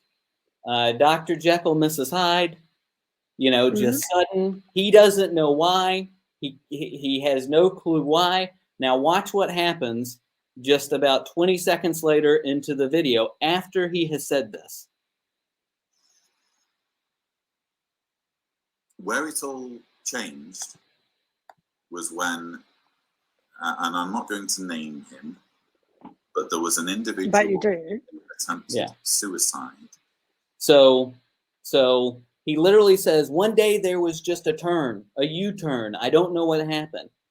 10 seconds later, he's going, where the change happened was, and then he's going to go on and explain where the change happened that he claimed he had no clue that you were just a estrogen-crazed woman who just suddenly flipped your emotions. Now all of a sudden, where it changed was, so that I found that just was crazy. I mean, come on. At that point, I was hanging on for dear life. I was just trying to hang on. Trying to maintain. Around about New Year's Eve, I don't know the exact date or time, but an individual attempted suicide who was an ex-JW, and it all happened on Twitter. So it was very public. And people were very, very concerned about this individual, and the police were contacted. That's the text message I received. The police met up with this individual, and as far as I know, gave him the assistance he needed, or he's since been receiving assistance. So this happened on Twitter, and this is the message that I woke up to in Thailand. After he saw your distress on social media, he became distressed and attempted suicide. He is okay, thank goodness. His choices are not your fault at all, Lloyd. At all is in capital letters. However, I want you to know, as people think the world of you, and whether you like it or not, they look up to you. People have no idea what is going on in your life. They hear mental health and can automatically relate and associate their issues with yours. They can also think, well, if Lloyd can't do it, what's the point of me even trying? And then things like last night can happen. Is it fair to you? No. Is it reasonable that you people should view you this way, or that people should view you this way? I guess she means. No. Should people hold you in this regard and have such expectations? No. Does it happen? Yes. It happens, therefore it's relevant. I gather this message may make you angry. However, I cannot stand by and watch this happen without having my say. You are an advocate. People care about you. You give people hope. People look up to you. And then in capital letters, Kim has written, get the fuck off social media. End capital letters. Or tell people exactly what's going on so they understand and don't conclude that they are, quote, feeling the same as you, end quote, exclamation mark. So, again, let's give a little context. Did you just suddenly send this overnight with no speaking to him at all? No, we'd spoken about it and text about it previously, and there's evidence to demonstrate that as well. That's not here right now, but I think he's acknowledged in other areas as being correct. I'd spoken to him, I'd talked to him about it, I'd asked him politely, and I'd said it nicely. And look, I could have chosen better words, I'm not going to lie. Probably shouldn't have used that language, but I was that frustrated by that stage. And, you know, in that context, you can see now that I was like, people don't know what's going on in your life. People are assuming, and you're not the same situation as them, you know. So either get the fuck off social media, excuse my language, or you know, or get off, or tell people so that, you know, that they know you know, that they know that they're not like him, you know, because people were upset. People were contacting me saying, Lloyd's, you know, distressed, and Lloyd's is and no matter how hard I tried, I couldn't get him to see, over a number of days, couldn't get him to see what I was trying to say. And I was frustrated. I did swear. I knew he was going to be cranky. By that stage, I didn't care because I was just not up for it. I was just not up for just his selfishness. I'm sorry, it's just selfish. It's self-consuming. It's I don't even know. I haven't got words, but I couldn't. I was done with it. And you made it very clear that even though it wasn't fair to him, his voice, having so many followers, it does have an impact.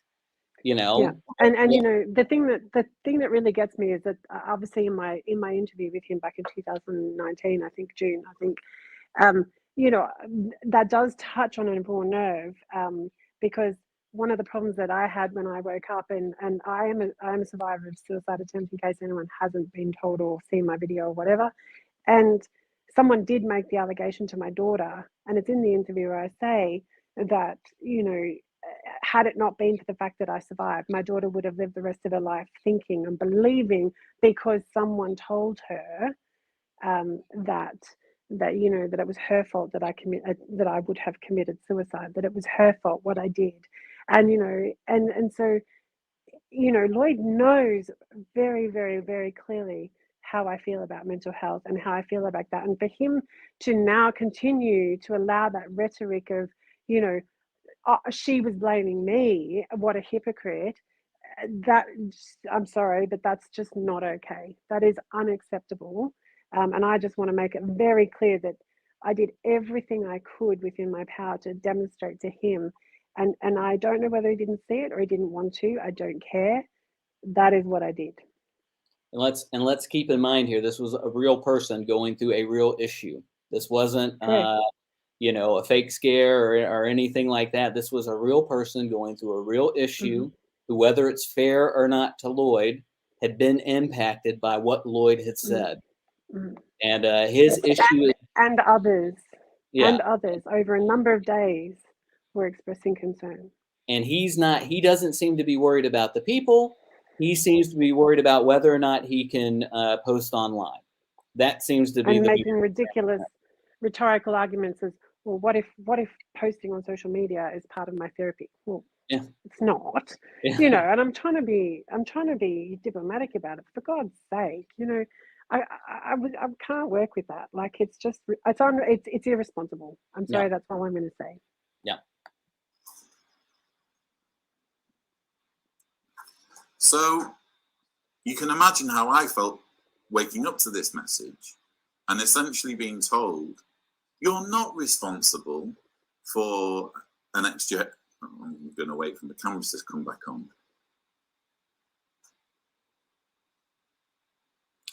You can imagine how I felt being told, you're not responsible for an ex-JW attempting suicide, but you sort of are. That's kind of how I read this. Maybe it's just me, but that's how I read this. I was in the midst of a meltdown, still am, in the midst of a mental health crisis, still am, had recently been suicidal, and someone in my meltdown support group was, number one, ordering me what to do, number two, suggesting I might need to divulge private information about myself, and number three, suggesting or at least implying that I need to think about other people's mental health, and if someone attempts suicide due to what they have or haven't seen me say in a video, that's my fault. Yes, you I'm do. just going to say, you do need to consider somebody else's mental health. Yes. I'm going to be quiet because I'm getting annoyed. That's how I read this.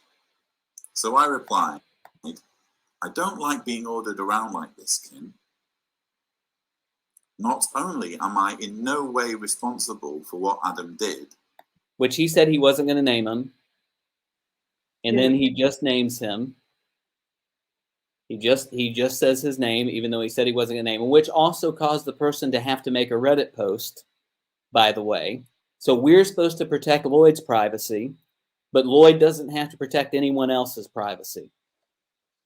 Let that one sink in. But also, it's not like I've been posting about my problems in real time. I will stay the fuck on social media, thanks, and continue to post responsibly. What you're essentially advocating for is for mental health to be a taboo, and that the bigger your audience is, the more you need to shut up about it. It's a shame you see it that way, but I disagree. Now, nothing you said to him in that last text that he said you said says any of this. I think when we post this to YouTube, you can start going back and looking at what was actually said versus what Lloyd is saying here and how he is painting this to viewers that are paying him donations during this video, by the way. So that was my initial reaction, and my responses became increasingly diplomatic. Now notice he doesn't give your reaction to this. And notice how when you get the chance, sorry, excuse me, but when you get the chance, read what he says. If you tell me that's diplomatic, we need to have an English lesson. So he didn't say that she said, okay. He omits that fact of what her response is, even though you're supposed to be a crazed woman that's just out to get him, that has suddenly made a U-turn, that has suddenly turned. As the conversation continued. But that was the turning point. I was ordered off social media by Silvio. I didn't take that advice. And subsequently, I think the next day, Silvio and producer Bob, who is good friend. So I'm pausing this here because, sorry, I think I put the wrong bit here. So ignore that. Both quit JW Watch. I should have put that before. I have to say, it really, really messed with my head because at the time I was still reeling from this existential situation I found myself in on New Year's Eve, and then someone goes. Oh wait, I think that was, sorry. Let me go back here because this was after you had said okay. I'm pretty sure. I think that's why I put that here. This is after she had said okay, and supposedly she turned on him. and got so upset that he wouldn't post to social media, the relationship was essentially over. Yet she responds to him after he goes on his rant about her. Here's what you said, Kim. I'm sorry that you feel this way. I always have your back and will always tell you the truth. I respect your right to interpret my message however you choose. And then he said, I don't expect you to lie to me, Kim. You know that I value my input, but either what he did is my fault or it isn't. Bear in mind, it happened after I posted on Twitter telling everyone that I'm okay. Under your advice, value your input. So essentially what he's arguing is there's no gray area anywhere. That he bears absolutely no responsibility for anything that anything that he does or say. It's never his fault. It's always whoever interpreted him wrong. And this, to me, reminds me of how a lot of elders view things, how the governing body views a lot of things. It's never their fault. It's just how you interpreted it. There's new light, the new interpretation.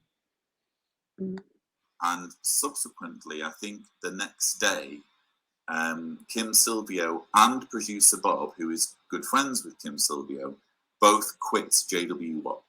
Now, why didn't he give your response to this? What's the reason for not showing this? Why not show what Kim said? Okay, I've got your back. Why not show those things?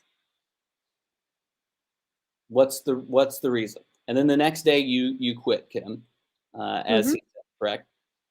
Yep. And by this point you were just done with it. Yeah. I told him, and we had a conversation. Yeah. And I told him why. And the reason I haven't shared it is because it's content in there that I don't feel comfortable sharing publicly. Yeah. I know people are going to hound me for that comment, but I have done my very best to protect Deanna from as much as I can. Whether I've done a good job or not is none of my business. That's up to everyone to determine for themselves. Yeah, and there's a lot of, you have the receipts. One of the biggest ones was about the sex workers that we had discussed, but then Lloyd said what he said, so there's no reason to share some of these things. But just keep in mind, he's worried about her being a lawyer. He's claiming everything she's saying is untrue. Up until this point, has anything that Kim has said been untrue or made up about Lloyd? Has anything? So as a viewer, keep that in mind. Has anything she said, has it been untrue? She gave over the text that everybody could see. He didn't want to show the text for whatever reason. So just remember that, viewers. I have to say, it really, really messed with my head, because at the time I was still reeling from this existential situation I found myself in on New Year's Eve. And then someone goes from calling me to see how I am and being in regular contact and being very friendly and reassuring to abandoning me. Not just quitting. Take responsibility for your behavior. What's that? Take responsibility for your behavior. Yeah. I didn't just abandon him. Yeah. And this is another text where you say, I do not believe it's your fault. I'm trying to encourage you to see how your actions can affect other people. And although it's unfair to you because of who you are and what you represent to the community, I think you need to be careful. Then Lloyd tries to claim that she's saying two things again at once. And then Kim says, I'm sorry. I can't say it any plainer than that. I assure you I am not against you. I am trying to look out for you. And then he says, telling me I need to modify my behavior because it caused someone to attempt suicide is not looking out for me, nor is it helpful.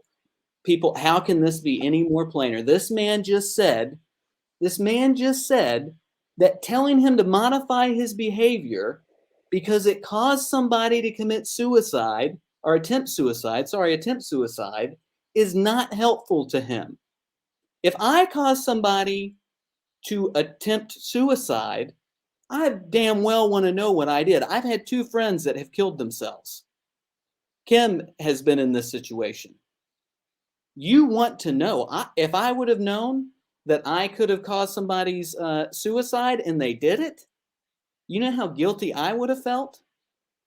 I would be thanking somebody, oh my God, I'm so sorry. I didn't realize that I could have caused that. But instead, this man is only worried about whether he can post on social media. I mean, this is excuse my language, a fucking disgrace. A fucking disgrace. That he is more worried about posting on social media than somebody else's mental health when he himself is playing the victim of mental health. When he himself is trotting out at every chance he can get how he was dealing with mental health issues, yet he has absolutely zero empathy for somebody who has tried to kill themselves. Now, why didn't he show this text? Why was this text not shown? I have a feeling I know why. Just having nothing to do with me. It was a real, even to this day, the way it all went down is a real mindfuck, you know? Yes, it's a real mindfuck that somebody has dealt with their own suicidal issues, would be upset that he has zero empathy for somebody who has just attempted suicide. Zero. Real mindfuck. And the irresponsibleness of his behavior, the way he was conducting himself was irresponsible. And as someone who understands the impact of mental health and how that can impact, and I had the utmost respect for him as an activist and for the work that he did, and I know how people view him, and I can't talk about it. Yeah, what can you say to this? It makes me think, well, who can I trust? You know, if someone can be saying all of the things that Kim Silvio was saying and then do an absolute 180. Now here's some of the things that Kim was saying to him. You know, this person respects you. This person was distressed by what he perceived was having it, or by what he perceived was you having a mental breakdown, and he became fearful that you may harm yourself. He reached out in concern for me. None of this is your fault or has anything to do with you. The point that I make is this, and most of this you would agree. People in the XJW community are vulnerable. They hold you in high regard and value your strength. They gain hope from you and that you will get through their struggles because you did. Is this fair to you? No. You are a human and a victim of this cult also. You have your own struggles, which are nothing like theirs. They hear mental health and associate their type of issues with yours. Their issues are not the same issues you are facing. I am attempting to try to explain how your actions can affect others. It is not your fault. I wanted you to know about his attempt to illustrate that this can happen. So Kim has stepped away from the video, but again, she's trying to explain to him that his actions have consequences. This is what she has been trying to explain to him. And again, his answer is, I don't fucking care.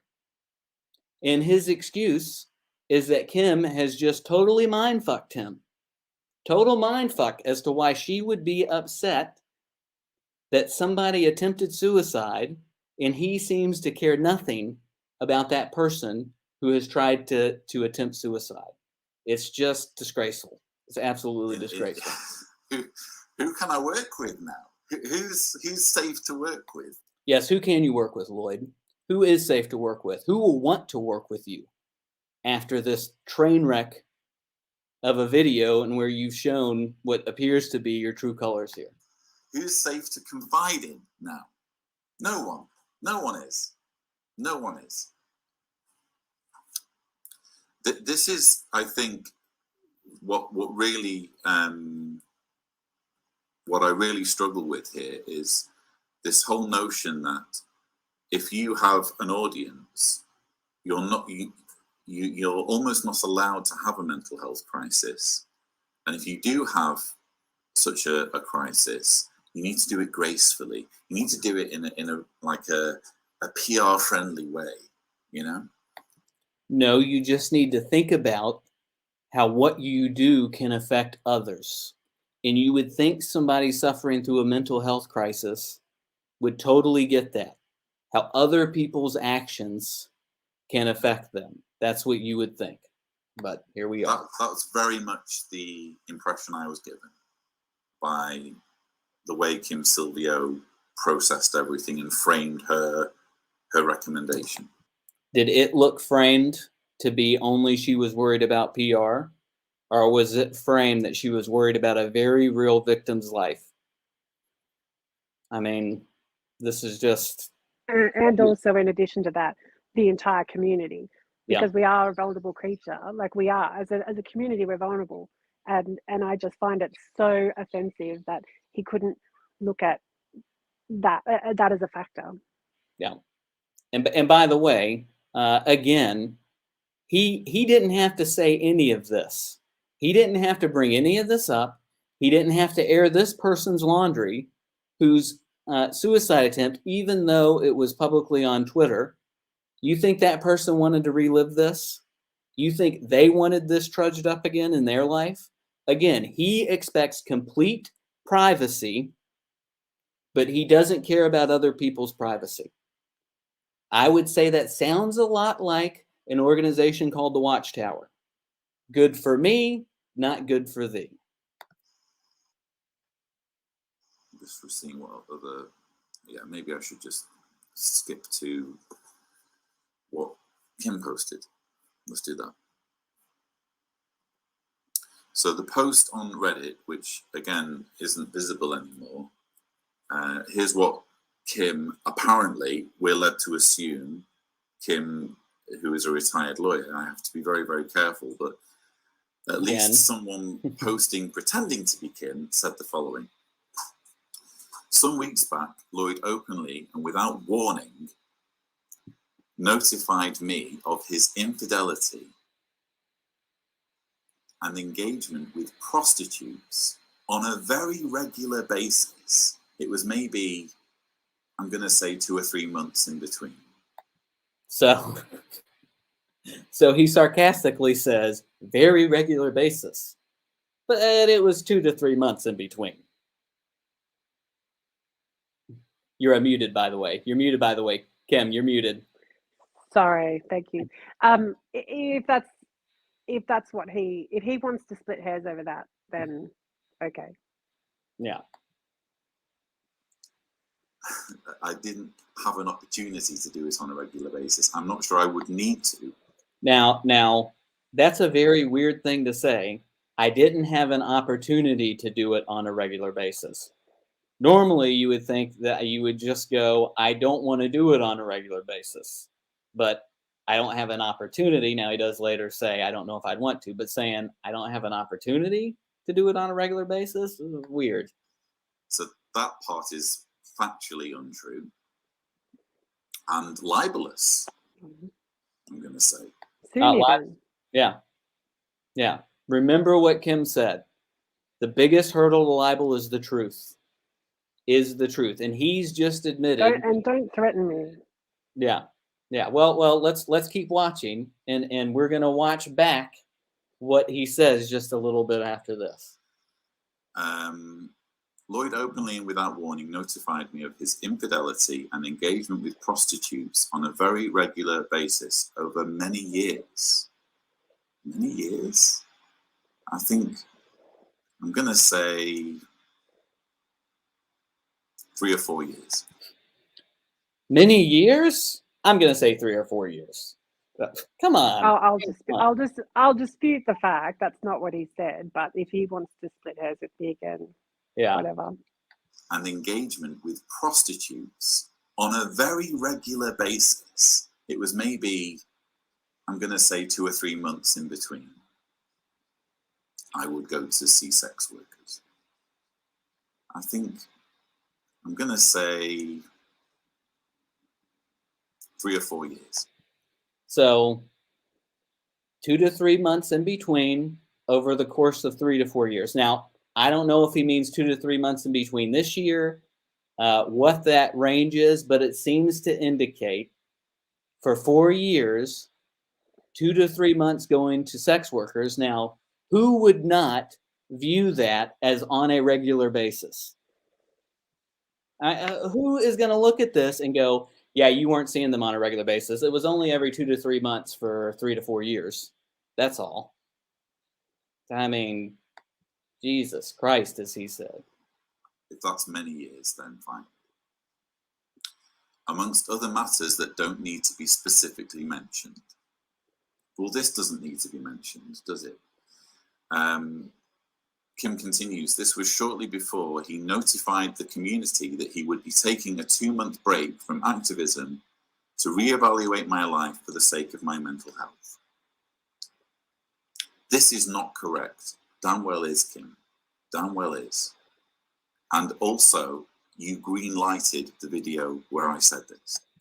Now, again, what he's implying is that you are not allowed to change your mind. You're not allowed to see other facts. You greenlit the video before you knew of all of these other issues. And because you greenlit it before you knew all of these other issues, you're not allowed to change your mind. You have And to as I said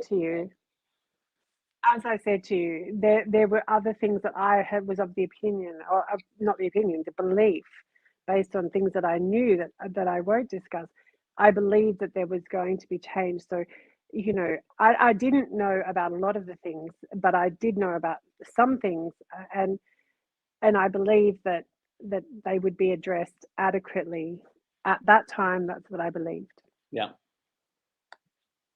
I know that doesn't make much sense, but Listened to the audio and told me that it was good. Lloyd had been in Thailand. Kim offered to help me make arrangements for Thailand. incorrect. And again, let's look at what he says he was in Thailand to do. He says he's going to take a mental health break because he has just been caught and admitted to using sex workers, being disloyal to his wife, by the way. Kim's supposed to have complete loyalty. He can be disloyal to his wife. He says he's going there to scuba dive, to get away from it all, to reassess his life. And then what does he do when he goes to Thailand? What is he having to say that he did when he was in Thailand? This is not correct. Lloyd had been in Thailand making use of the many different facilities. Now, when Lloyd says making use of the many different facilities, I should have showed more of the video there, but he's saying this in a very sarcastic way, as if he knows what you're implying, Kim. He knows what the implication is, but you're crazy. She's crazy. What is this supposed to mean? Yet he has to come out with this statement. I would have headed straight to Bangkok rather than Phuket and its stunning beaches. Suffice to say, not that it's anyone's business, but of those I met in Thailand, sex workers or otherwise, nobody was a minor by either Thai or U.S. law, and all were in their 20 years of age or older. So, you know, what facilities? I'm getting to know the locals. And apparently I have to ignore the locals and ignore other tourists. Now, and keep in mind, he says this knowing full well what the actual implication is. Knowing full well. Because even in the statement I just showed you, he quotes Kim's statement. So he knew full well what the implication was in this. When I arrived in Thailand, I had to shun everyone. Shortly after Christmas, only returning to Croatia a few days ago. So he leaves for Thailand just shortly before Christmas. There is a conference where he's expected to be at on the 27th of December, and they cancel it because he says, sadly, due to Lloyd and his family currently being in isolation, he is no longer able to travel. That this was canceled because of COVID. this was a tweet that has been shared around, that this event had to be canceled because he had COVID and his family was in isolation. The truth, ladies and gentlemen, this guy always tells the truth to his viewers. Unscrupulous. Can I just correct just a couple of things? You just misspoke accidentally. He left shortly after Christmas, and he didn't have COVID. They were in COVID isolation because of a close contact. I just want to be fair. So this is legitimate. That he No, that's not the COVID. The COVID isolation period had well and truly expired. It was only it was before that. He cancelled because they were not taking their trip to the UK or to Wales or wherever it was. No, it's not a legitimate cancellation. It's just there's a couple of facts in there that I just wanted to clarify. But the outcome is the same. The outcome is the same. Yeah. He was at this point, he was more on his mental health break and not in isolation due to COVID. Absolutely not. No. Scrupulously honest. I returned on the 19th of January. It has often been said that activists are happy for individuals to be Jehovah's Witnesses, providing that they know the whole truth about the organization. Lloyd's subscribers, support team, and patrons are not being given the correct information. No, they're not being given information that they're not entitled to, but they're being given correct information. Again, he's unscrupulously honest. He is going to Thailand to scuba dive, to get away from it all, keep his mind off of it. And again, he has to put out a statement like this. So, again, was he being honest with his Patreons? There are matters that he does not want the public to know about, justifiably, Kim, justifiably. Wanting rather to maintain a facade that appeals to those concerned. So I'm being shifty, I'm being sneaky. By keeping my personal and private life private, I'm being somehow surreptitious. Yes, you are. You admitted it. He just admitted it right there. That he has to maintain a facade. That Kim was breaking. He just said it right there. So yes, he is being snaky. He is being shifty in this situation. And what did he say when she said making use of the facilities? He laughed and sarcastically made it like that implication was a complete fabrication, and then he has to come out with a statement. Oh, so Lloyd Evans is exactly the same thing as a multinational organization watchtower in control of millions of people. Got it. I know. Who said that? Now, it wasn't said, but I just want to point out that Lloyd, look what he said. Now, he's saying he's not like the organization. Now, keep in mind, he has loads of followers. His followers have said unimaginable things to Kim for just telling the truth. They've said unimaginable things. I've been having to defend Kim on social media. People have been saying insane things to me. Thankfully, I haven't gotten death threats or anything like that. But what does Lloyd say? I am now unapologetically blocking on social media anyone who sympathizes with Kim, anyone who sympathizes with her, and her grossly judgmental, vindictive, surreptitious behavior. What Kim has done is the single biggest personal violation I have ever experienced. And it's hard to believe anyone will ever be able to top it. I generally shy away from your either for me or against me rhetoric. And I want to be clear that I am not asking people to take sides, even though you're saying you're going to block anyone who's sympathetic to her. I'm not telling anybody to take sides, but I'm going to block you if you're sympathetic with her. But if you use your social media platform to facilitate what is now being inflicted on me and my family, I don't want to see any of what you have to say showing up in my feed in the future. Now, this sounds a lot like how Jehovah's Witnesses can't even say hello to a disfellowship person, lest they get thrown before a committee and they get shunned. So the man who has advocated his whole life against shunning is going to block people for merely sympathizing, not saying that what she said is true, merely sympathizing. And many have gotten blocked for either asking a critical question or for saying that they believe Kim in this.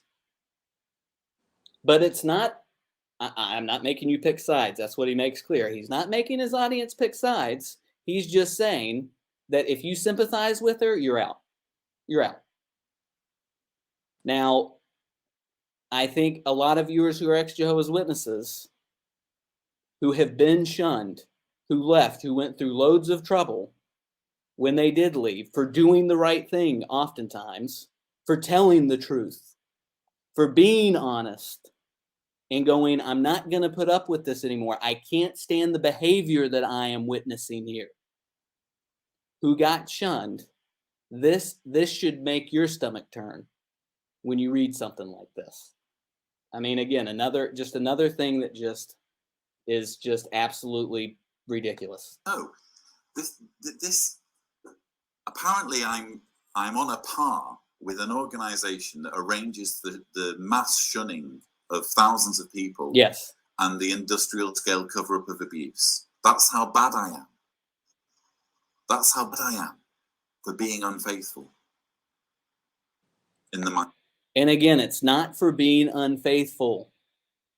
Many people will judge him for being unfaithful. It's the fact that he saw sex workers. It's the fact that where he saw sex workers has an effect on everyone else, has an effect on the people he claims to advocate for. That's what the big issue is. It's now about how he has no empathy for somebody who's just attempted suicide. These are the issues. The unfaithful bit is, a lot of people do it. People can sort of forgive that thing. What you can't forgive is when you are a public figure and you are ruining the reputation of yourself and others. That's what the issue really is for a lot of people. Mind of King Silvio. To show his narcissistic behavior, deficit regard for the feelings of others, use of funding generated through his activism work to pay for prostitution, an industry known for the exploitation of women and minors, a solo non... So, in case you just missed that, what I was showing was on his Patreon. He said, "Hey, your funds keep me doing this work." Now, he didn't explicitly say it's only going to be used on this work, but he did say it keeps me doing this. So people who are donating have the expectation that it's allowing him to do the work. If he was unscrupulously honest and said, your funds will help me pay for sex workers on a not regular basis, but 2 to 3 months over the next couple of years, would he have gotten as many funds? Would as many people donate it? And when we say that he went to an area that's known for exploitation, just read what this says. The data shows that child prostitution remains highly problematic in Thailand. In particular, there are certain parts of Thailand that are notorious for child prostitution, such as Pattaya, Patong, and Phuket, in the northern city of Chiang Mai, in which children from a group of ethnic minorities, often called hill tribes, remain particularly vulnerable. So in his statement, he goes, I would have gone to Bangkok if I would have gone for sex work. I wouldn't have gone to somewhere that isn't known for it. But this place is notorious for child sex work. And I'm not saying that no one should draw any lines here with who he saw at all, but it's notorious. And that's who a child sex abuse advocate decided to go see sex workers at, a place that's notorious for it. Again, if this comes out in a public hearing and nobody knows about it, how does this look? It's the optics. And I would postulate that he can never be around child sex abuse advocacy, at least for a long time, because this is so damning to the cause. And it is a slap in the face to abuse victims and people who worked hard to have him be a voice in that cause. That he's willing to do that. Let's not even talk. He also mentions, Kim, you mentioned that he doesn't care for others. You know, this says you don't care for others because you didn't care. You had to have known, but you didn't care. Somebody was committing suicide. You didn't care. Diana's asked you not to talk about her. You don't care. He seems to not care about anybody or anything but himself, which is the number one trait of a narcissist. And I would likely think that even to the point of, you know, where I've heard incorrect things stated about him in the media or social media forums, whatever, to Mad directly, I will correct. If something is said that's not true about him, and I know it to not be true, I will correct it. Yeah. He absolutely must have known that I was copying an absolute barrage of abuse for telling the truth. And even if he doesn't want to come out and say the truth, which he basically has, he did not make one attempt to stop people from just being absolutely horrific to me. Yeah. And I would have thought that as a human being that would have been knowing, and I'm very well, please do not be concerned for me, knowing that I am, I have bipolar disorder. Everybody that knows me knows. I'm fine, I'm well, I'm okay, but he doesn't know that. And he never once ever stopped to think this would affect me. Yeah. All he said is how it affects him. That's it. It's all about Lloyd. Yeah, it's all about him. Mental health related trip to Thailand and failure to be honest in respect to the true reason for his absence would cause reproach to be brought upon his name and therefore must not be spoken about. So I would say a lot of reproach has been brought upon his name because of his actions that he has done. Mm-hmm. That's before we're breaking down this video, and pointing out some of the other stunningly terrible things that have gone on. I would argue reproach is already on his name. That's another fact that you've stated that he refuses to accept. So apparently I have to account for how I spend my money when this is my job. So well, when a doctor receives money for helping people, apparently he needs to account for, what holidays he goes on, how he spends his money in his private time because he's helping people. Apparently, he doesn't. So let's play what he said himself. Kim had said in a message to him after he just said doctors don't have to be accountable for anything that they do. If the public knew the conduct of some lawyers and barristers I know, there would be a public hanging not in place. So he understands that unethical, immoral activity can get people fired or worse. He understands this. Yet he just says, this wouldn't affect a doctor. Yeah, if a doctor was using funds from the hospital to get sex workers, they'd be fired. Or they would at least be exited really quick. They would be gone the minute that became public. And especially if it came out that they were using sex workers in Thailand, because the first things people would ask is, what kind of sex workers do you go to Thailand for? So he understands all of this. He also understood that this is going to come out to a quote unquote judgmental group of people. And he understood that his best friend may have even been judgmental about this. So he understands all of this by his own words. Apparently, I owe everybody an explanation for how I spend my wages. Yes, you owe us an explanation for this. Absolutely. Everyone deserves an explanation for this.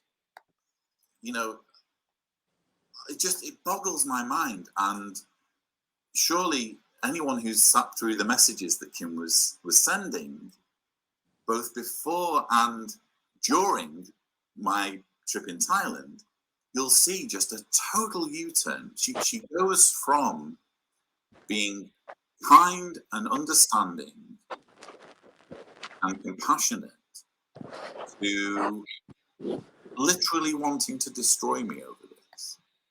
And again, at no point did you ever say you wanted to destroy him. No, I didn't. I want people to make an informed decision for themselves, whether or not they are prepared to support his work, whether they're prepared to put him forward for media opportunities, whether they're prepared to put him forward for advocacy work within the community. It's not for me to say, it is for me to say, here's the facts, you make your own damn decisions. Yeah. Yeah. And suggesting that I have misled people when I haven't. I haven't misled anyone. I've just kept private things that are private or should be private.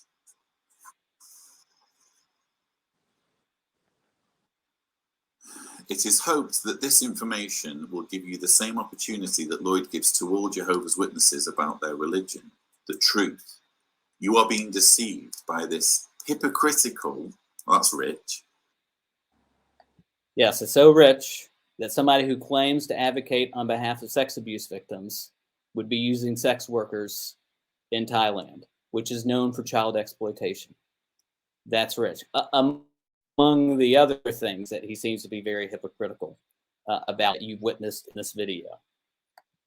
This is not correct. Lloyd had been in Thailand making use of the many different facilities and getting to know the locals. Again, scrupulously honest, not being hypocritical at all. Right there, he's trying to sort of make it like Kim is crazy for suggesting this. Yet he has to come out with a statement like this. Dishonest and misogynistic man. Apparently I'm misogynistic. Where's that come from? I would argue that while he may not have said anything overtly misogynistic, setting a woman up who's telling the truth as a victim, making her out to be crazy, making her out to be making up anything that she can. Our society has very strong underpinnings in misogyny. And these are the things misogynistic people say about women. And I just want to say, I come from the South in the United States. I grew up with these things being pushed on me. Thankfully, my mom and dad were very respectful, taught me to have respect for women. But I've also probably said something in my past that was inadvertently misogynistic, or blamed a woman for something that she didn't deserve. I feel bad about that, but this is the reality, that he is doing things that are overtly misogynistic, that many men do to women, that they're crazy, they're hormonal, you can't listen to them, they're a vile, disgusting person. Gossiping, yeah, they're gossipy. Yet all she did was tell the truth. That's all she did. That's all you did, Kim, was tell the truth. And misogynistic as well, apparently. Do you know why I think Kim has said that? I think she said that because I didn't accept her recommendation to get the fuck off social media. Now that also, he's saying, you're only calling me misogynistic because I didn't accept your recommendation.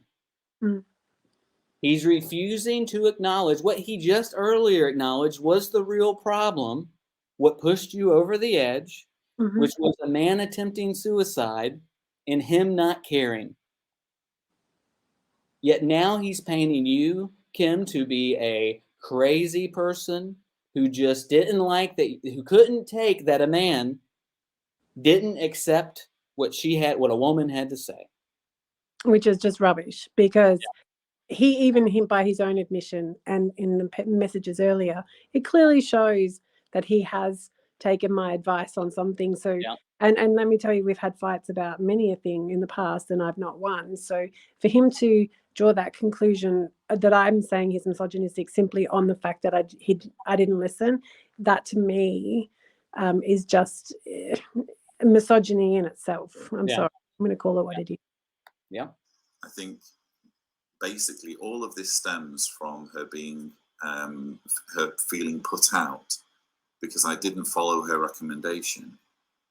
And she probably interprets that as misogynistic because I ignored her as a woman. I don't know.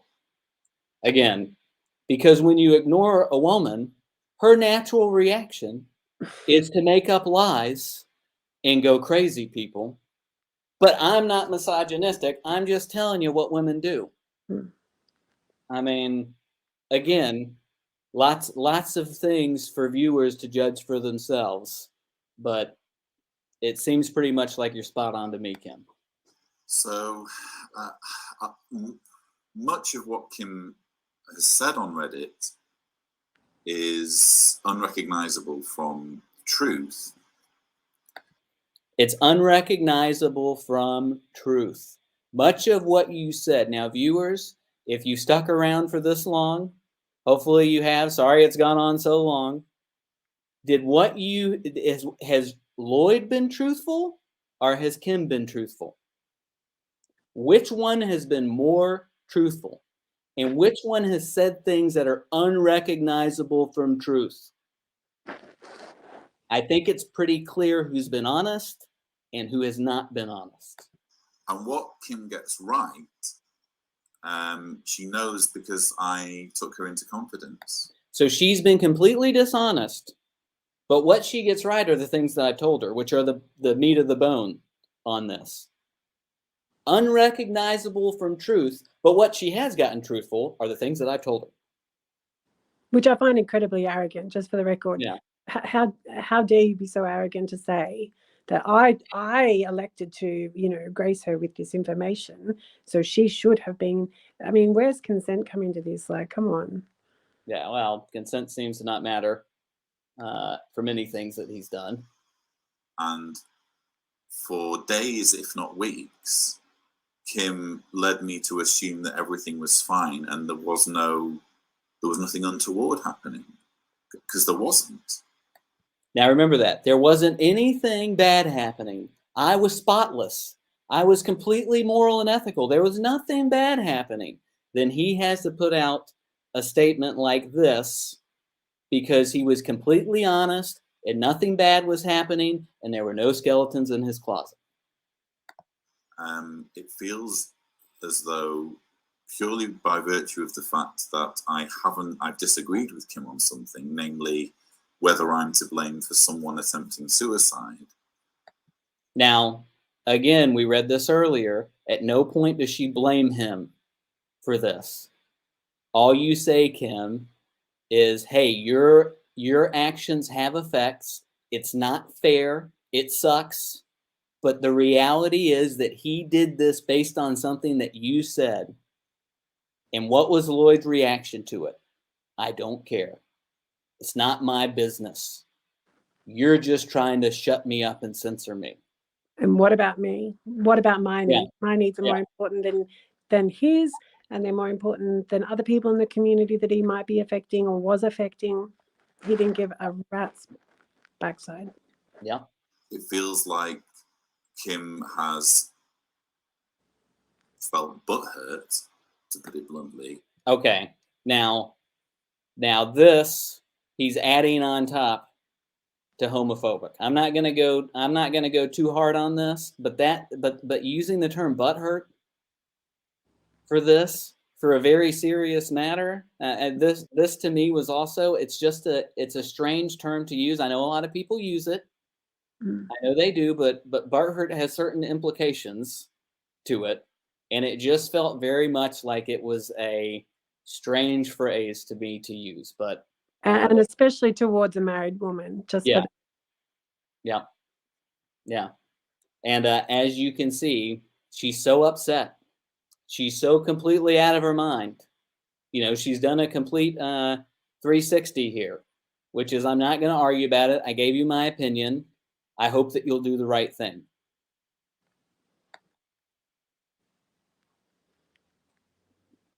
And that's caused her to leave. And maybe with weeks having gone by since then, Kim is scrambling around for other reasons to dislike me or other reasons to destroy me. Maybe she feels conflicted at the way she abandoned me when I was most in need, when I was at my literally darkest hour in my life. So he had no problem abandoning somebody else who was in their most darkest hour of their life. I mean, abandon could be the wrong word, but he had no care for somebody else who was in the darkest moment of their lives. A man who is supposedly should be able to empathize with this, had no care for somebody who attempted suicide based on words that Lloyd said. He had no care for that person. And the other thing that bothered me about this is that, firstly, I didn't abandon him lightheartedly. I couldn't help him because he couldn't get out of his own damn way to help himself at that point. So I can't help him.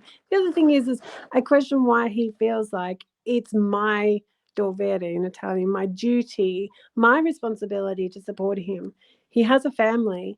He has Javier. He has friends. He and I are work colleagues. He imposed himself on myself and on producer Bob, which is even worse. And I find that just to be so arrogant again, that he's now, playing the victim because I couldn't support him anymore because he couldn't help himself. And that's my fault. And I'm going to feel guilty about that. No, I'm not going to feel guilty. I did what I could. He is a grown man with a family. He's not my friend as in that nature. We didn't have that type of relationship. He required that of me.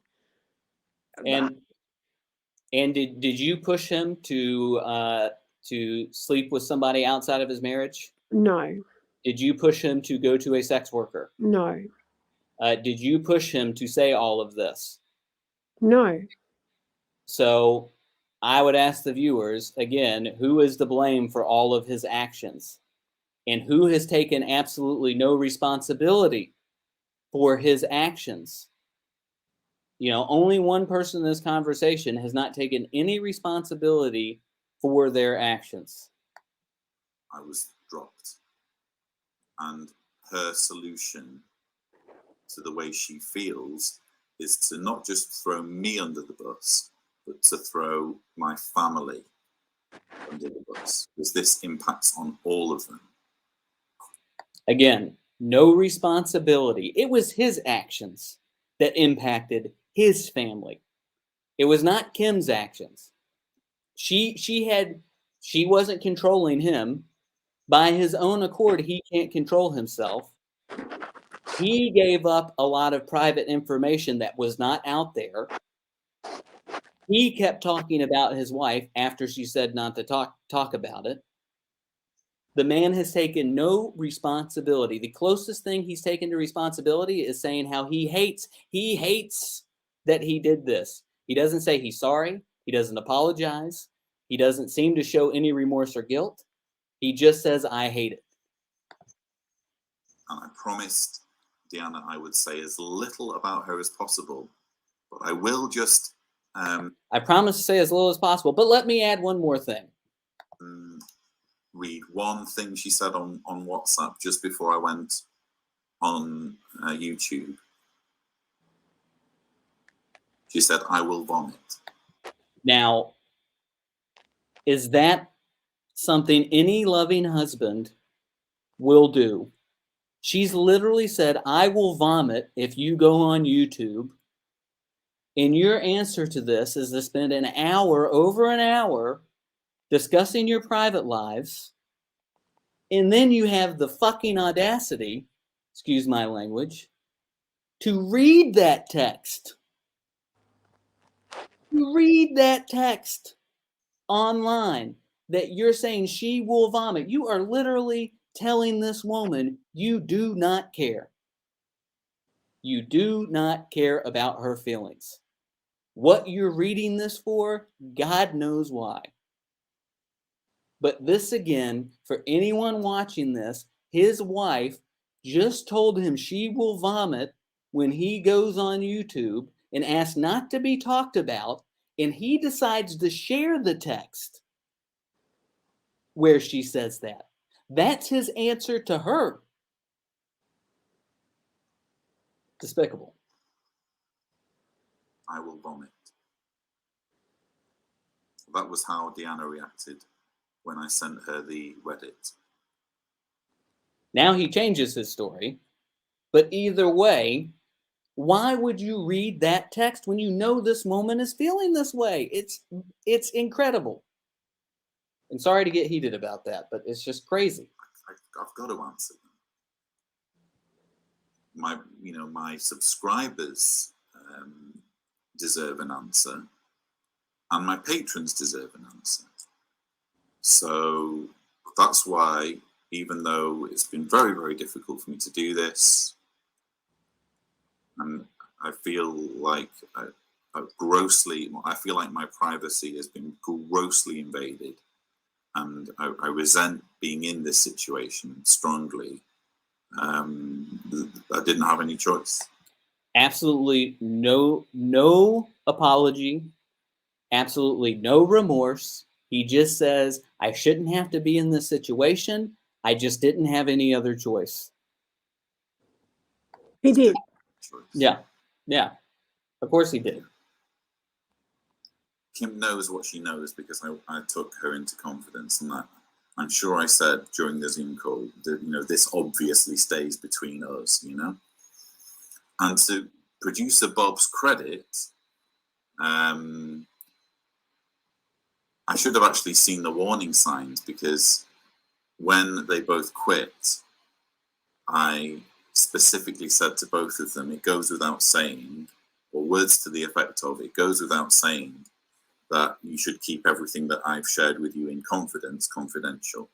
And to producer Bob's credit, producer Bob said, absolutely, I'll keep everything in confidence. It should have been a red flag that Kim refused to say that.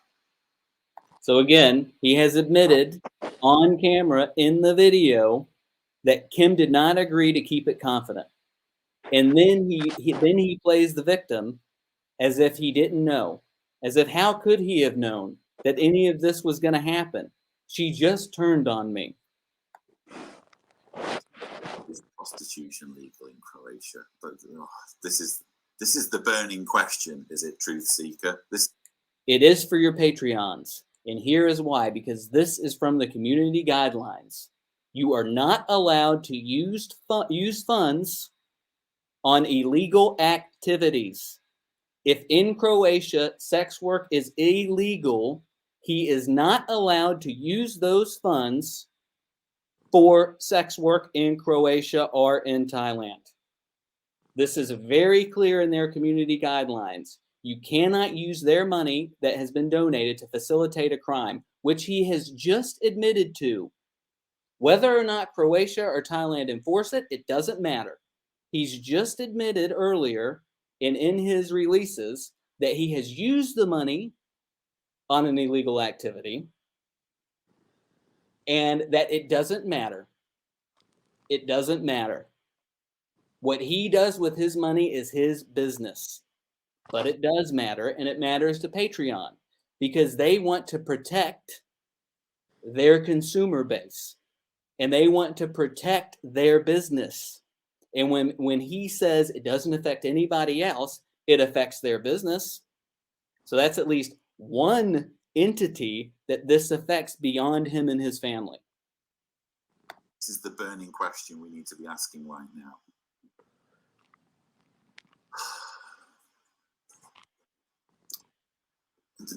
That's the sort of thing that really messes with my head, that people ask that sort of thing.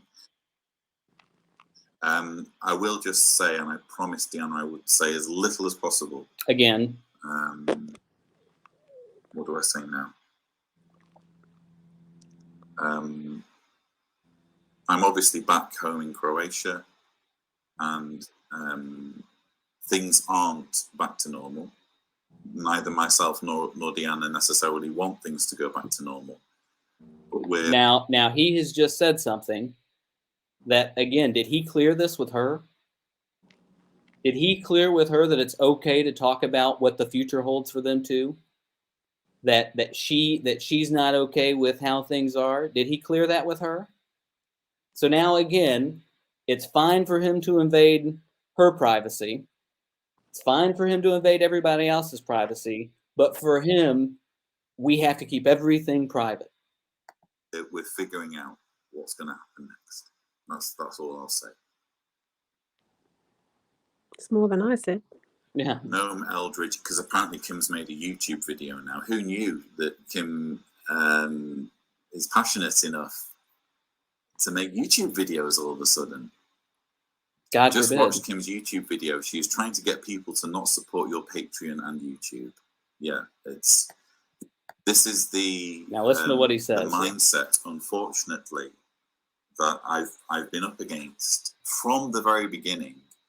Is that if you don't meet the expectations of certain XJWs and you don't fulfill their needs or requests, or you don't agree with them in some way, or you disappoint them in some way, it's not just a case of, oh, well, you go your way, I'll go mine.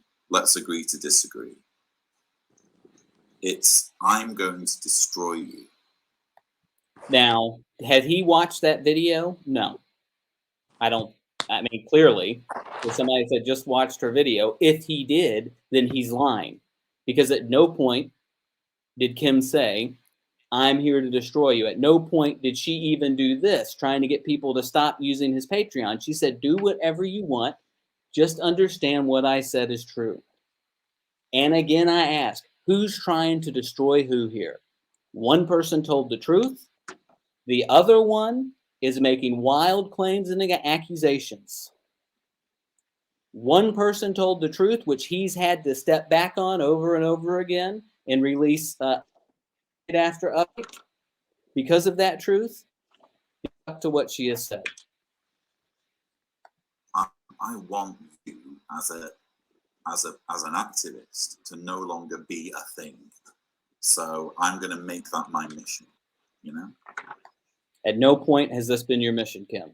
And at no point have you said that it's your mission. No. Which really, it says a lot, doesn't it? It's quite chilling. She's already done her damage. She's already forced me into a situation where I have to talk about incredibly personal things in front of thousands of people on a live stream. Oh, actually, that's not enough. The Reddit post isn't enough. I'm going to jump on YouTube as well. Watchtower's cover-up of child abuse wasn't enough for her to create her own video content. Shunning and the suicide that causes wasn't enough for her to make her own YouTube content. Lloyd Evans having consenting sex with other adults, that's enough to bring King Silvio onto YouTube. Now, we established earlier that's not why you got onto YouTube. You got onto YouTube because people didn't believe it was you. That's why you got onto YouTube. Then you never said any of the things that he said. No. And as we've just shown, he has absolutely zero problem shunning. He has absolutely zero empathy for somebody who had just attempted suicide. So this is what they also call projection. He's projecting what he does onto somebody else to make them look bad. The other thing that I do want to say about this is that Lloyd is always saying, do what you can do for activism. You know, if not everybody can do what he does. He knows damn well I don't have the technical skills, as does everybody that knows me. I've bloody enough trouble staying on the internet, for God's sake. But, he knows that I don't have the technical ability to do what he does. But I just think it's absolutely disgraceful, an absolute slap in my face that all of the work that I have done for him, I have never, ever once said, no, I'm not available to do a 2-hour Watchtower in Focus episode. I'm not available for this, or I'm not available. I've always made myself available, and I do what I can do. And for him to say that is just a slap in my face for everything that I've done. And you know what? He can, you know, whatever.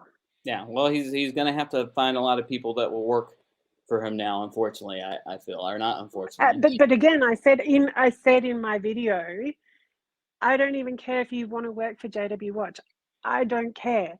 Do it with an informed opinion. People would not have known how I felt if he hadn't made that video. Yeah. So, you know, and people can do what they want. Make an informed decision. Yeah, and this is what often happens with people in power. Blame the whistleblower. Don't accept responsibility for yourself. You know, and when I was and then just shit all over them. Yeah, when I was 6 or 7 years old and my brother told on me for doing something bad, and I went to my parents and said, but he told on me. They didn't go to my brother, you're in trouble. They said, it doesn't matter who told on you. You weren't supposed to be doing this. This is a lesson we learn as little kids. Mm-hmm. That's exactly right. What more do I need to say? A lot. That's what I've been up against for years, that sort of mindset. Shame on you. Shame on you, Kim. It was bad enough that you abandoned me when I was at my absolute lowest. That was bad enough.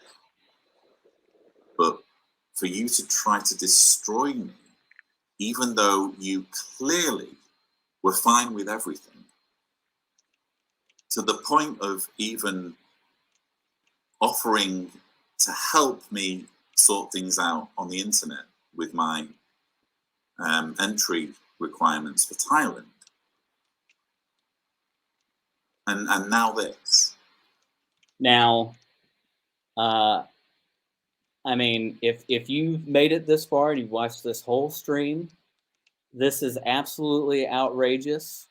At no point has he accepted responsibility. At no point has he apologized. At no point did he show empathy for a suicide victim. He has name called.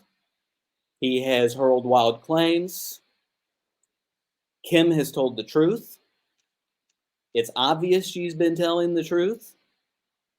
But he has the audacity to, after seeming to indicate he never watched a video,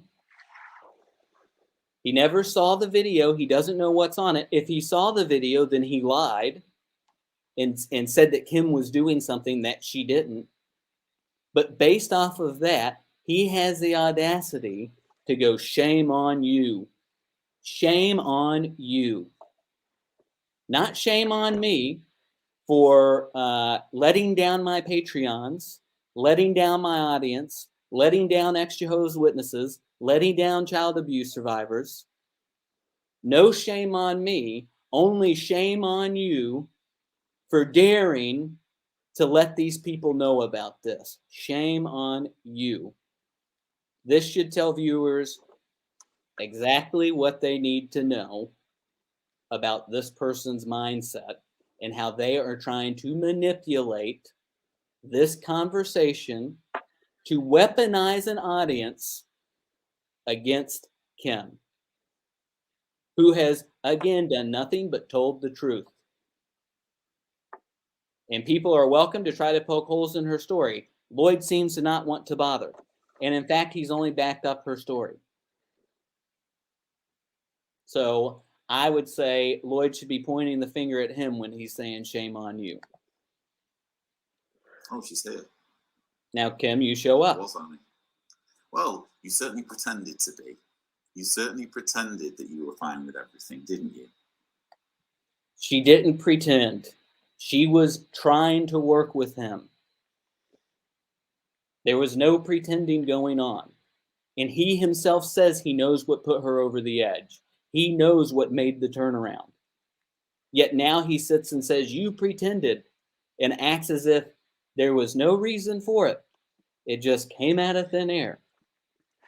What were you going through when you joined this? What's the story behind this? So I had been drinking. Goodness me, I had been copping barrages, and we had a couple of drinks, but my phone got confiscated, so I got off pretty quick. So. Yeah. Yeah. Sorry. That's the truth. Put up a damn good show for days or weeks that you were fine with everything. Not once did you say. You even said that my taking a break video was good. Now, imagine if everybody used this for judgments on everything.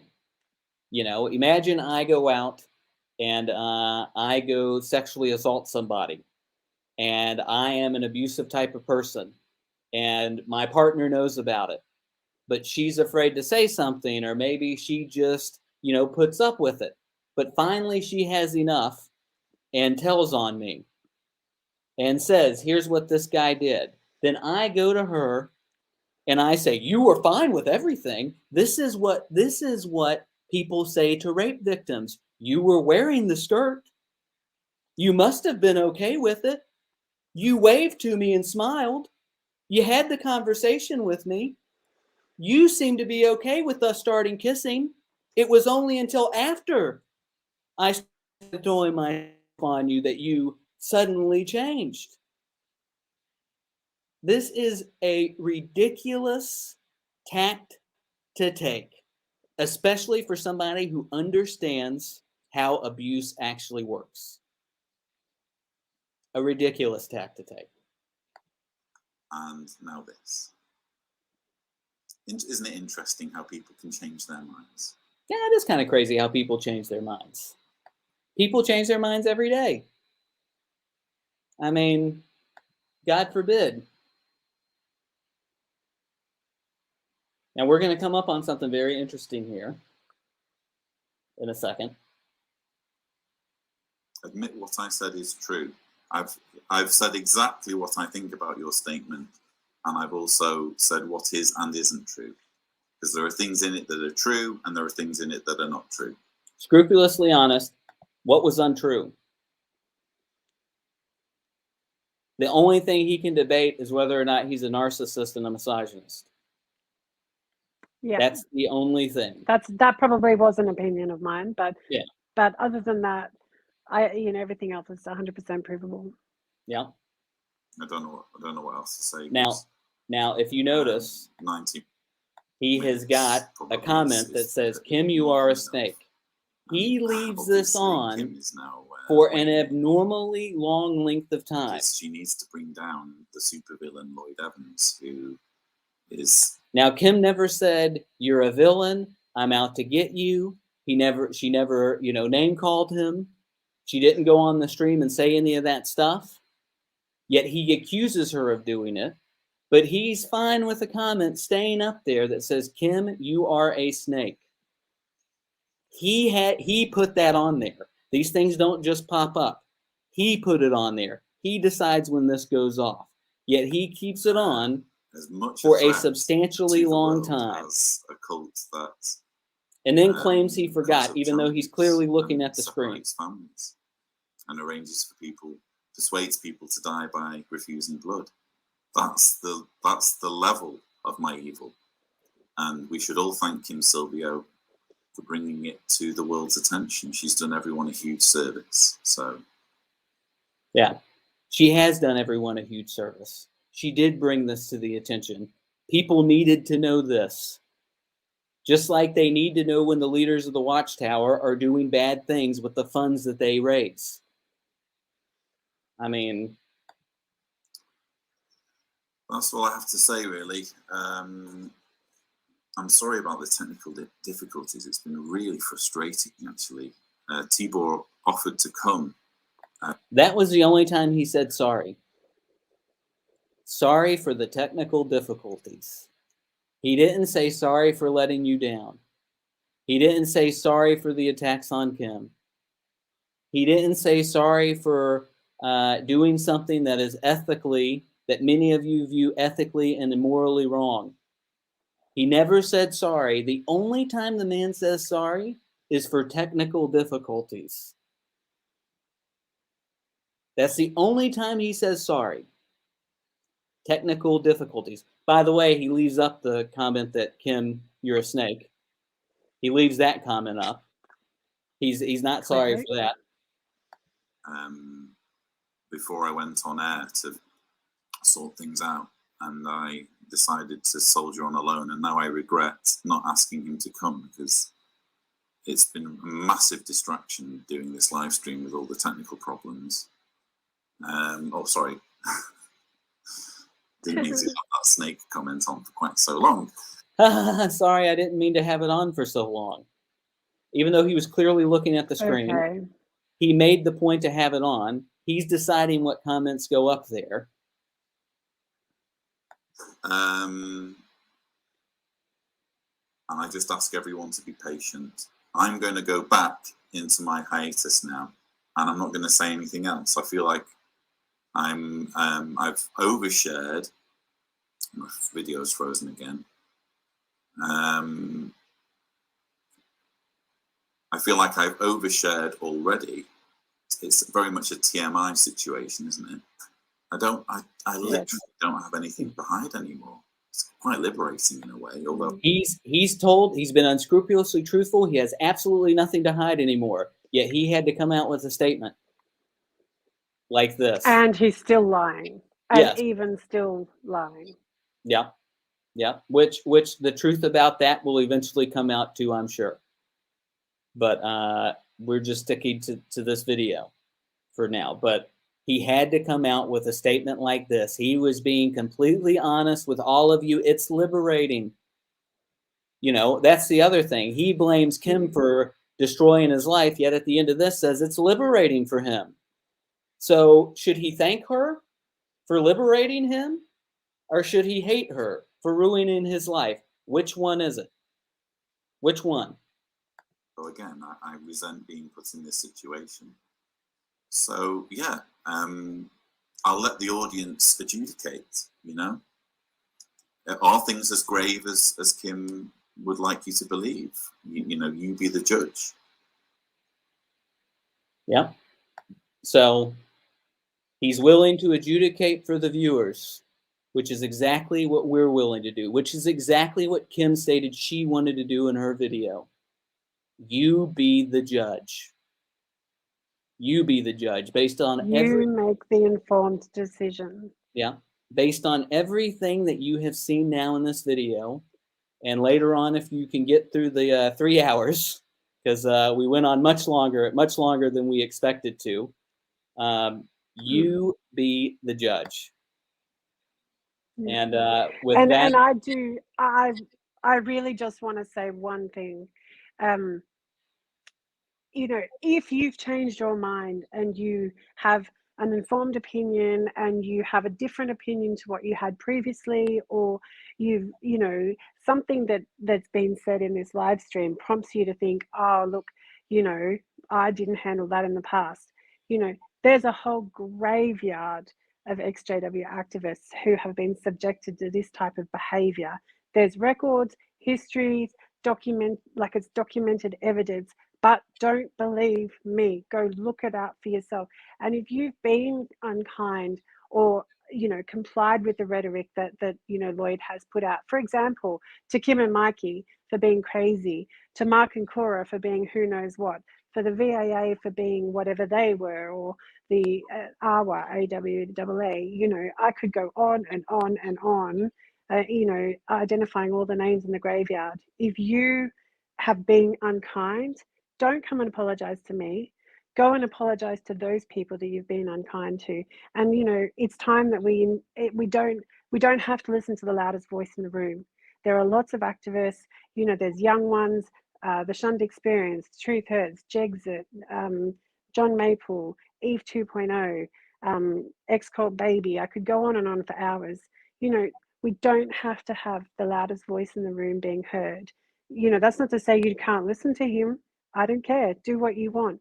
But for goodness sake, start thinking and start being your own person and stop labeling people. If you don't like Mikey's rants, don't watch him. but don't be nasty. Don't call him crazy. And if someone calls him crazy, you make your own decision. Because I can tell you, if we could all appreciate everyone's difference of opinion and not just take the word of one person and really use critical thinking for ourselves, this community will be a much better place. So go and have a look in the graveyard. Don't listen to me.